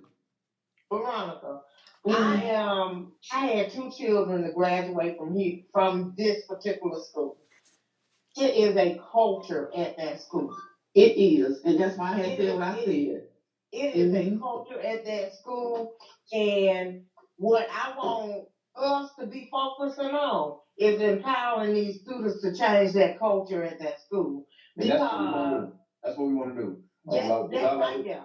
We want those kids to do exactly what they did. They want them to show their voice and then go the appropriate way without doing anything that's going to be causing attention and say that they're acting out. Go the appropriate way of protest and let folks know that this is what we want. We're not going to stand for it. And they did the appropriate way. And I truthfully believe in my heart of hearts that the reason why they started trying to walk things back, and that's what I think happened. They started walking things back was because instead of a phone call, there was actually people going to the school and talking to that particular principal face to face. And you couldn't be blown off. Their phones started to ring off the hook as well. Their phone rung off the hook. There were people that went down there. There were people that sent emails. But I can tell you this: trying to get in touch with the superintendent. Exactly. It is like a magic act. Like trying to find a needle in a haystack. She the superintendent and the representatives of the district. And it's really sad because these people forget that they represent the students. They forget that. So we need to let these kids know how to protest. And Mike, you're absolutely right. how to protest without the backlash. Without the backlash. And we as a community, what we need to do is we need to support them.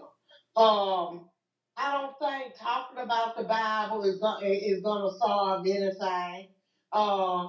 We're gonna have to have people that are willing to speak up, not going down there, and I'm just gonna say it, not trying to coon, you know. Exactly. I've heard reports that next year that this school will not have a Black History program. They're gonna have a kindness program.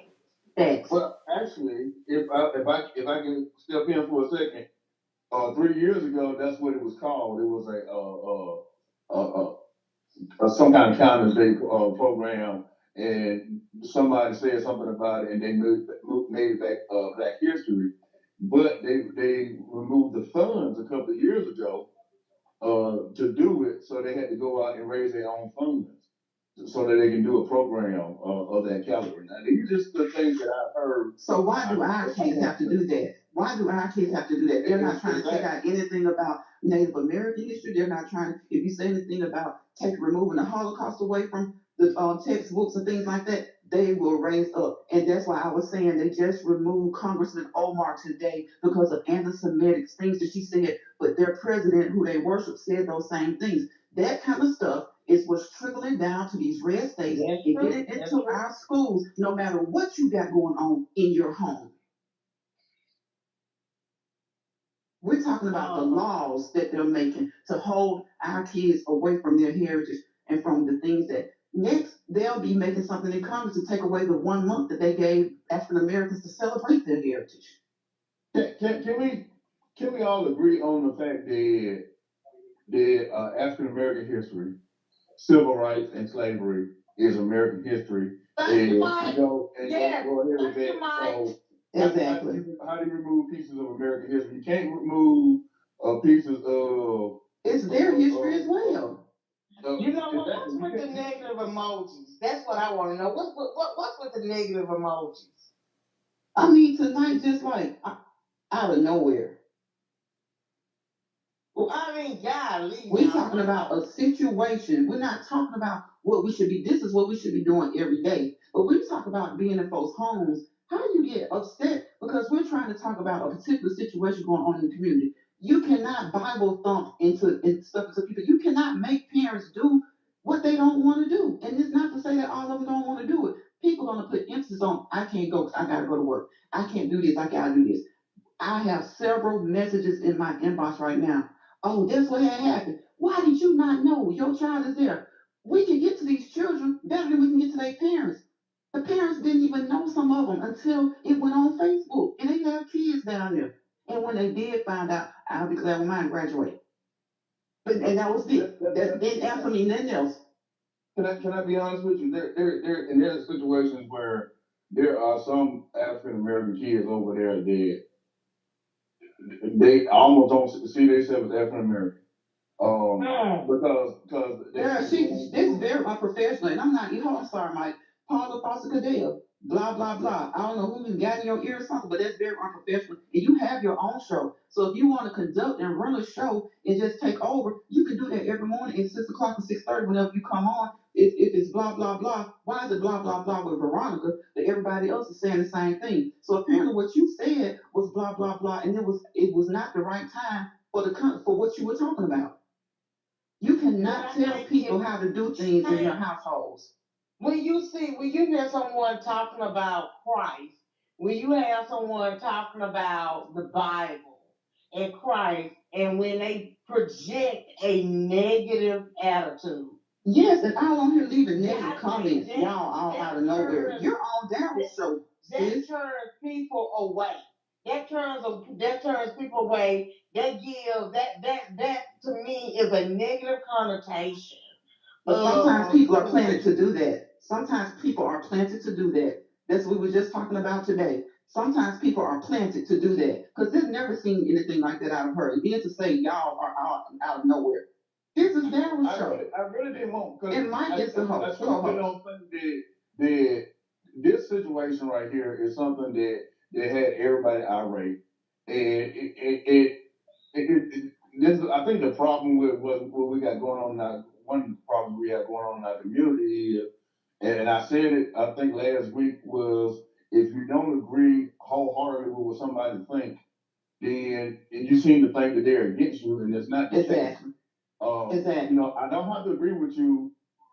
That don't mean I don't like you. And Daryl had that saying that he had put up.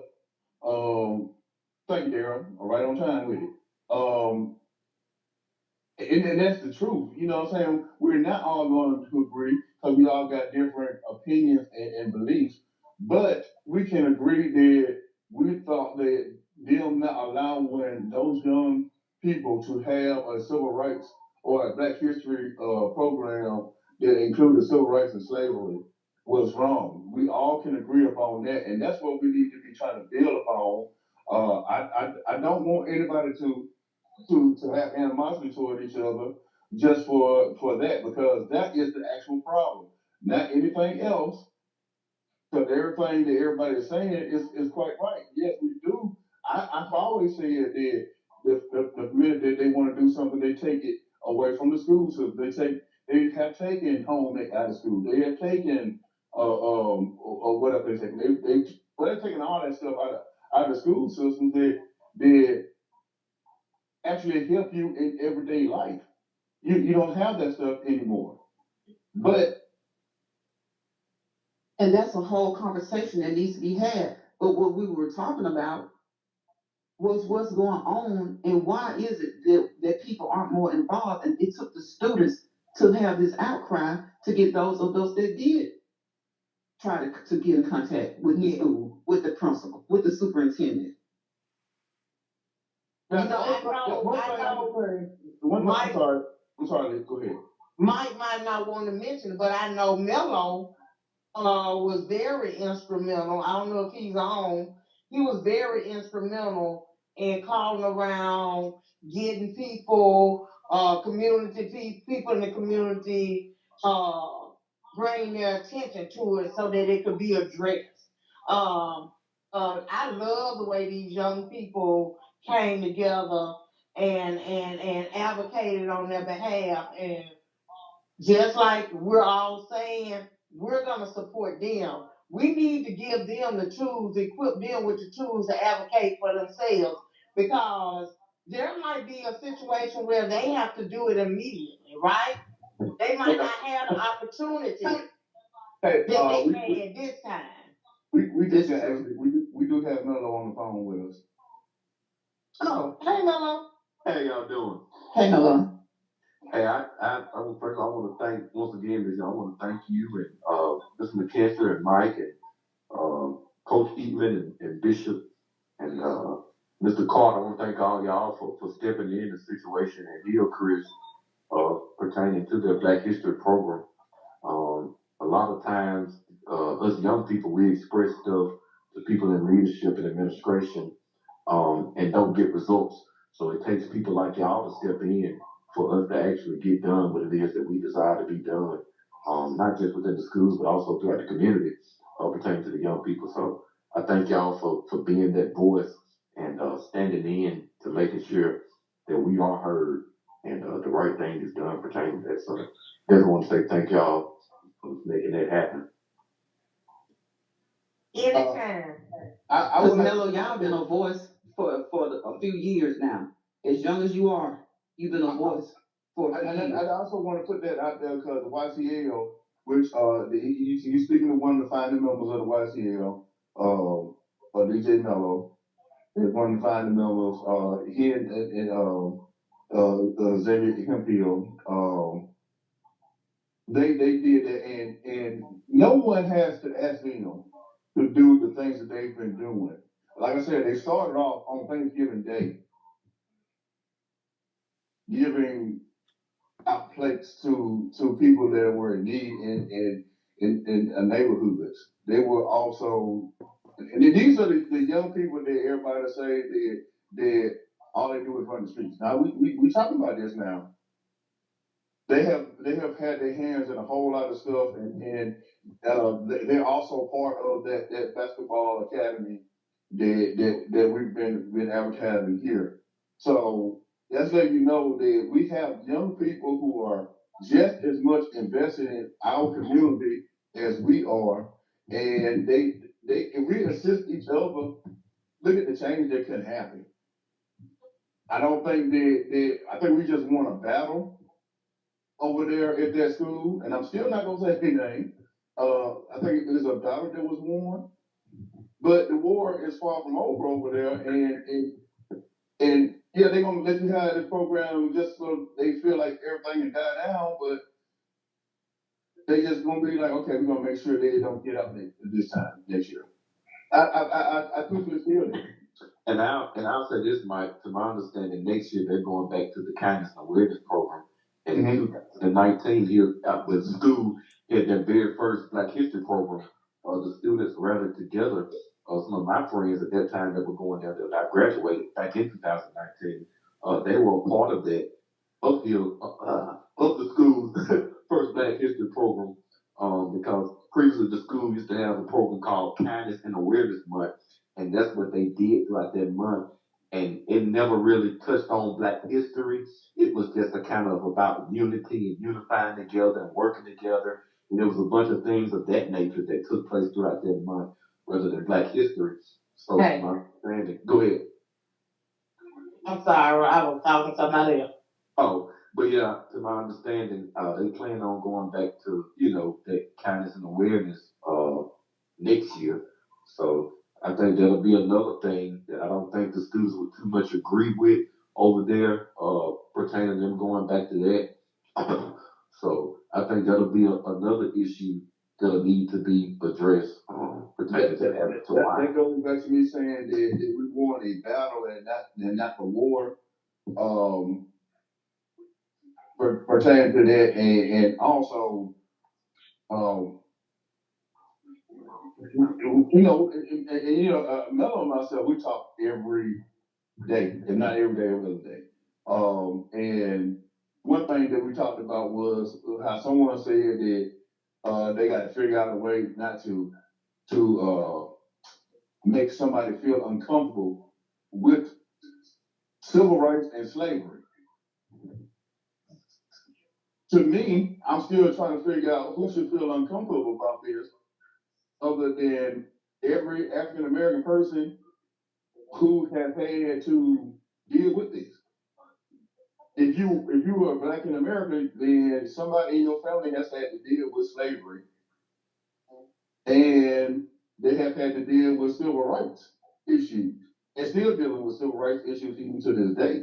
So, what are we talking about? Not being uncomfortable.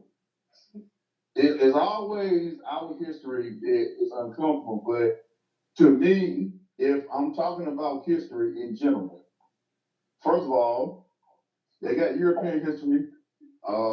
Y'all ain't talking about taking that out of schools. And then when you talk about American history, when y'all talking about the Pilgrims landing on Plymouth Rock, y'all don't speak of taking the Indians, or sorry, the indigenous people from from history, who, when it's all said and done, they were ravaged by sickness. Their land was stolen, and they were made to live on reservation camps. After they had helped those pilgrims, because if they hadn't helped them, guess what? They would have died of starvation. So should they be doing the same thing? And if you're gonna start with Black American history, that's next. You gotta know it's gonna be next.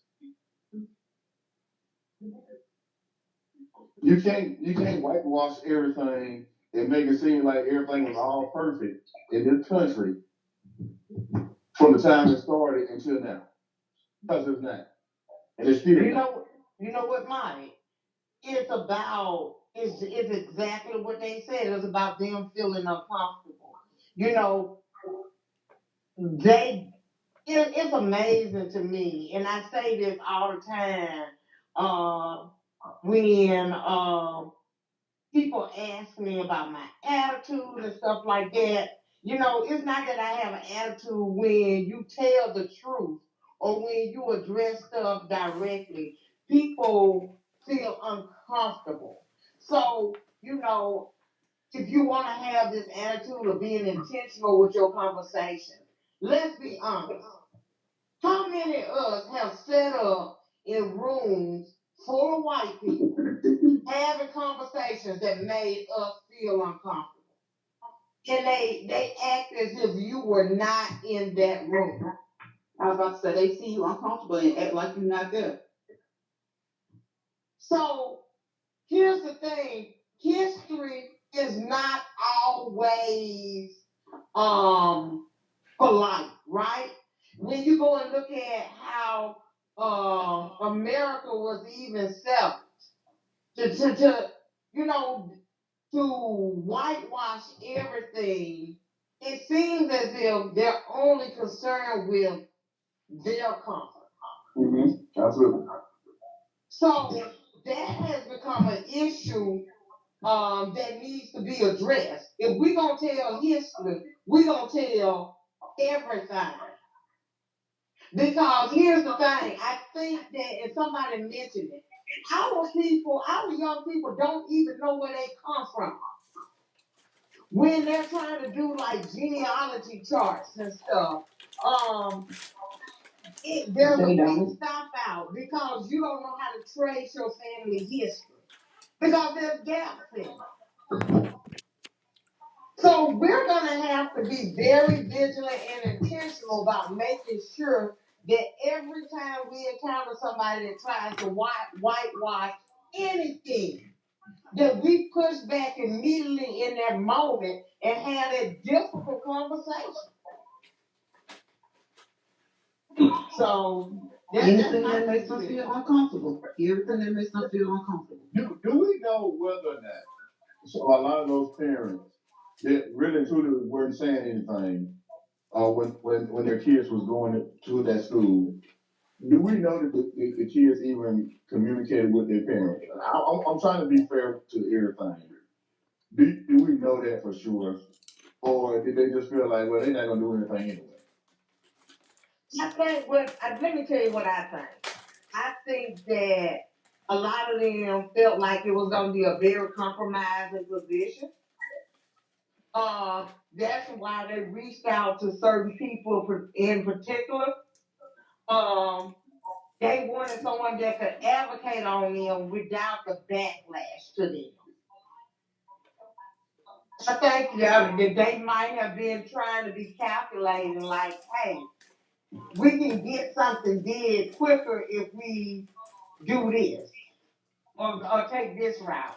I don't know if it was like they didn't really think that their parents were going to do something, but and y'all heard me say it on this show. A lot of times we too busy being poor. We have other obligations. Mm-hmm.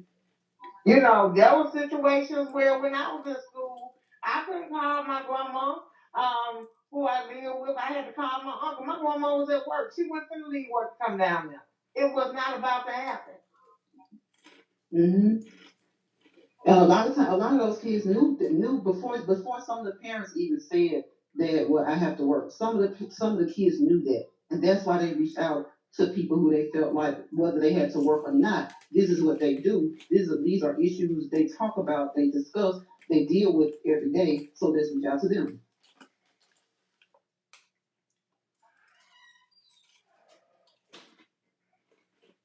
But Mello, I just want to commend you. If y'all ever need any help, y'all do exactly what you did in that situation. And like we say, we want students to come out Saturday at greater pace and to talk about not particularly that incident. That incident can be included, but what we want to talk about the culture in that school and what can we do to change the culture. If you can't do it in that school, if the kids want to get together, the young people, I hate to call y'all kids, I'm sorry, want to get together and do something, let's look at some safe spaces for those children. If the administration feels so strongly and you have an ineffective board that's not gonna force them to be fair. We can have a Black History Day. They can have a kindness program. What we'll do is boycott that, and you can have your Black History program. All these pastors, we're gonna get somebody to open their church up and let the students from that school have a Black History program, the program that they want to put on. To talk about what they want to talk about. The content will be developed by them for African Americans. And it And we won't don't have to have be to watered worry down. about who gonna feel uncomfortable. Because let me tell you who feel uncomfortable.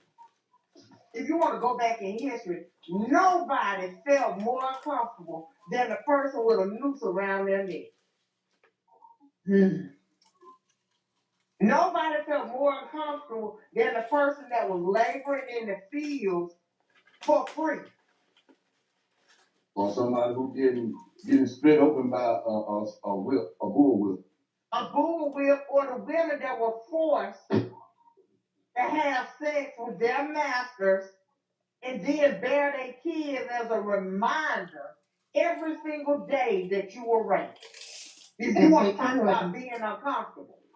And I don't understand where the uncomfort comes in this day and time. When we were in school, none of the parents talked about being uncomfortable. And the sad part about it is that these are people, most of them are peers, like our peers. They're our age. They went to school with us. They learned about it. I don't remember them feeling uncomfortable.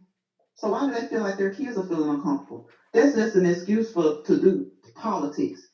It's politics. Can I be honest with you? There was a time that they did feel uncomfortable every year when CBS would play Roots. That whole entire week, they wouldn't make eye contact with you. I remember it. You know what I'm saying? You actually had some folks that would apologize. You know, I ain't never had guilt. That's what I was about to say. It must be white guilt or something, because when we was in school at Central, now one of them looked at guilty or nothing. I mean, honestly, they're saying that we're divisive, but to me, this is what they're doing is divisive. Because nobody looked at me funny about roots or anything. You know what they did? They talked to us about it. They questioned about it, and they looked like you all saying they looked guilty, but the guilt wasn't. They didn't try to erase it. They asked questions. They allowed the teachers to talk about it. They asked you about it. They wanted to talk about it. But they allowed the teachers to talk about it. They never did say that it didn't happen. Right, and we didn't even want them to apologize, Mike, because that's not what they did. It wasn't on them. Exactly. But you know what I'm saying? Like we have politicians, and it's not politicians our age. We talking about politicians that 60, 70, 80 years of age that all of a sudden now saying this stuff. What are y'all talking about? Y'all the one who feeling uncomfortable because y'all that's still trickling down right now. Y'all still teaching that hatred to your kids, trying to keep that stuff going. There's no reason. And that's why I see it's more placed on those that don't look like us, but there are our peers and it's wise because when they ask questions and they got an understanding and they learned, it seemed to be more peace in the 80s and 90s than it is right now. Their parents didn't, well, we don't know what they talked about in their homes, but when they came to school and they were more eager to get an understanding, to get teachers were able to talk. Now teachers are being threatened with firing and jail time. So some of these people who are doing this, those are the ones that went to school with us. So maybe they didn't get a clear understanding. Because now they're adults and they're the ones that are trying to make these rules. They're the ones that have teachers afraid to teach. They're the ones who are even taking AP African American classes. How do you take an AP African American class and you can't teach about slavery? You can't teach about the fort. You can't basically. So how do you teach about the Civil War then? Because it was about more than slavery. We know that. But how do you teach about the Civil War? How do you teach their history? How do you talk about the industrial era? How do you talk about politics? How do you talk about the Civil War? Exactly. All that's tied to economics because all of the wealth was concentrated in the South because they had free labor.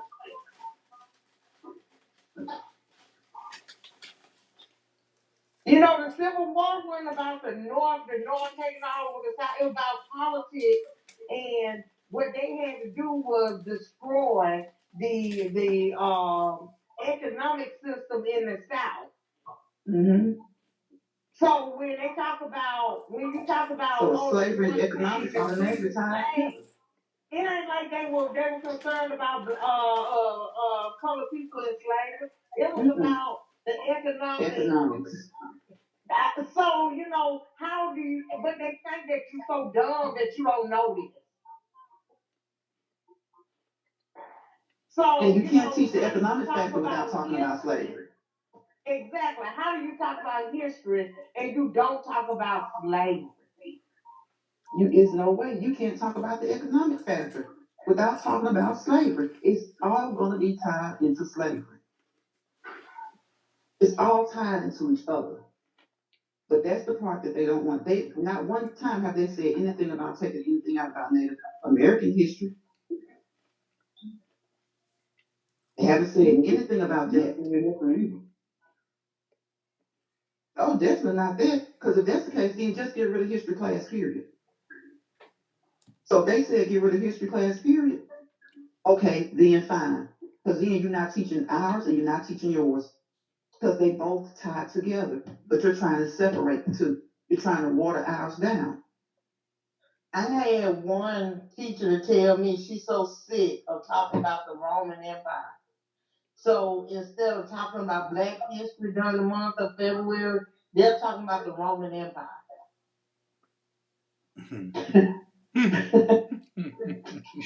Unreal. Unreal. But I'm going to go on my little radical rant. You know what we need to do?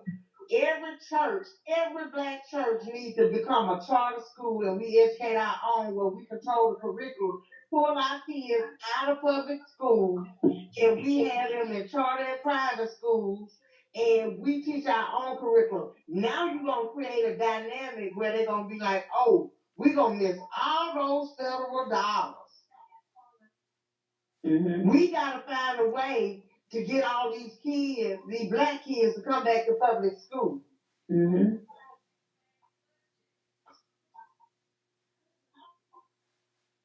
Now is the time for charter schools, even if you didn't agree with it before.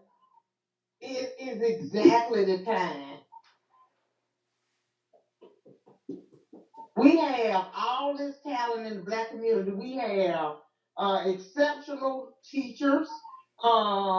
We have people that can write curriculum.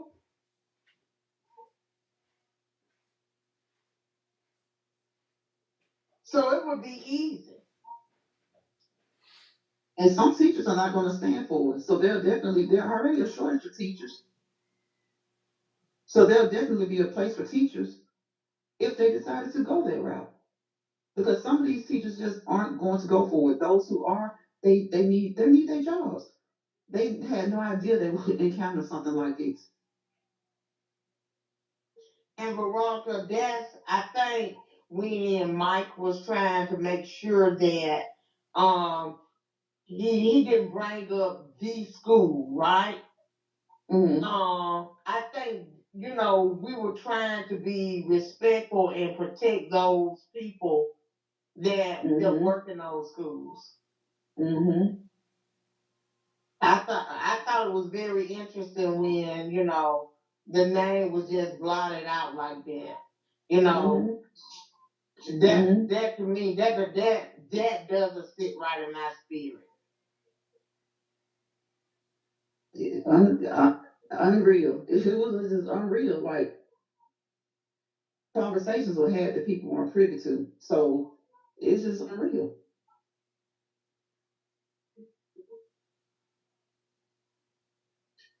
You try. I mean, you just there, and it's sad to say, but sometimes we just have to do things that way. But it is, That's why I say you're not supposed to let your left hand know what your right hand doing, your right hand know what your left hand doing. So that definitely tell somebody else what they're doing or not doing. Well, it's history repeating itself. We're our own worst enemy. Exactly. No, you can say something. Oh no, but I am finna get off. I just want to say thank y'all again, and I think that this particular situation is one of the things that helps bridge the gap between the younger generation and those above us, and showing that you all are working and listening and trying to get some stuff handled on our behalf. I think that's one of the things that helps bridge the gap and build that relationship and that bond of trust. And when you get that trust in there, you get respect in there. And when you get that respect, you get the ears and you get the younger generation to listen. And that's when change comes about. When you surround yourself with positive people and people that listen and that care, put good words in your ear, rather than being surrounded by negativity. So I think that this is something good, and it's good to see us unified. I was talking to Mike earlier. I was telling him, we stand together in situations like this, regardless of how we may feel about someone else that's involved trying to make that change, and we just focus on making that change happen, regardless of your personal feelings. I think that we can get so much done throughout the community, and that goes not only in the schools, but as well as just all around. When you talk about administration to students, I think a lot of times administrators forget that one of their job is to serve the students. So regardless of their personal feelings, I think that one thing that administrators should keep in mind is part of their job, well, most of their job is to really cater to the students and make sure that what the students want is being done. As well as when you get into the city council, I mean, regardless of their personal feelings, I believe that their job is to cater to their district, regardless of what you want. It's about what the people in your district want. So I think if we would, you know, kind of unify together and if we work together on stuff like this in these situations and if everybody remembers their role and plays their part, I think we can get so much done throughout the community. So I thank y'all a lot. Go ahead on the Russell City Council then. No, God ain't already do that. Yes, you can. Yes, you can. Y'all, yes, you can. When was the young man that just won that was 18 years old? He's the Yes, mayor. you can. It would be nice if we had everybody replaced with young people. Y'all have a different energy. Me, Mello, it's past my bedtime. I'm studying. So, I don't have the momentum that a young person that I had 20 years ago. But it's time y'all young people do.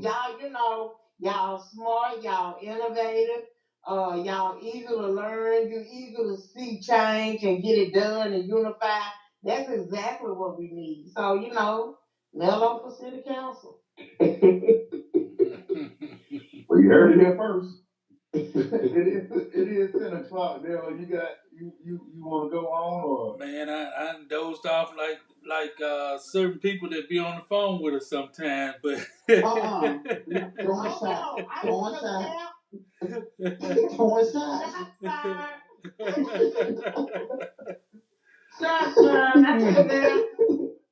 But yeah, we I appreciate everybody that chimed in tonight. It seemed to be a very interesting program tonight. Everyone that chimed in. Appreciate y'all, Mello, Mike, I don't see nothing but teeth on this. what Mello doing and everything. So hey, it's Thursday.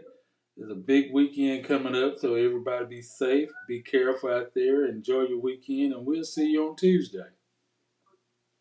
Absolutely. Right. The rain supposed to end tonight, so we're supposed to have 5 days of sunny weather. We'll probably be cold, but sunny. So y'all make sure y'all going out there to the River Market and check out some of those black-owned businesses that's gonna be out there. Red Sunshine gonna be out there. Mm-hmm. And that pop-up shop. When is that again, Daryl? That's It's on the 12th. It's going to be on the 12th at it's at Gazelle Productions, 4029 Greensboro Avenue. That's on the 12th. So they got one more week for that. After it'll be next, not this Sunday, but the next Sunday, the following Sunday. All right, and for the students that want to go out there to Greater Faith, you said 11 o'clock. 11 o'clock Saturday morning. Alrighty. We hope we have a good turnout.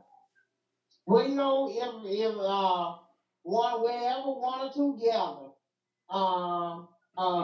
we gonna come together. If it starts small, we'll build off that momentum. But what we want to do is change the culture, not just at that school, but at all schools. Absolutely. Right. Well, thank y'all, and we'll talk to y'all on Tuesday. Y'all have a blessed weekend. All right. Good night, y'all. Night. CEO, can y'all see them say Smallest Ball next Saturday, y'all? At Yes. Cypress Inn Pavilion at 7 p.m. Yes, I got. Okay. Hey, can y'all please send me the? I hadn't been able to get the flyer, so send me the flyer, and we'll probably have y'all on Tuesday talking about it too. So I get into. Well, I see. Okay. Okay, y'all. All right. Good night. Night. Tuscaloosa, get ready for the TTown Memorial Day Weekend Blues and Grill Festival. Saturday, May 27th at Pelmore Park. Featuring OB Bacana, Avail Hollywood, Is you 25 and Arthur Young, Tucker, They call me Tucker. TK Soul, Oh, drive Miss Jody, me right. plus Donnie Ray and the J. Morris Group. Also a special guest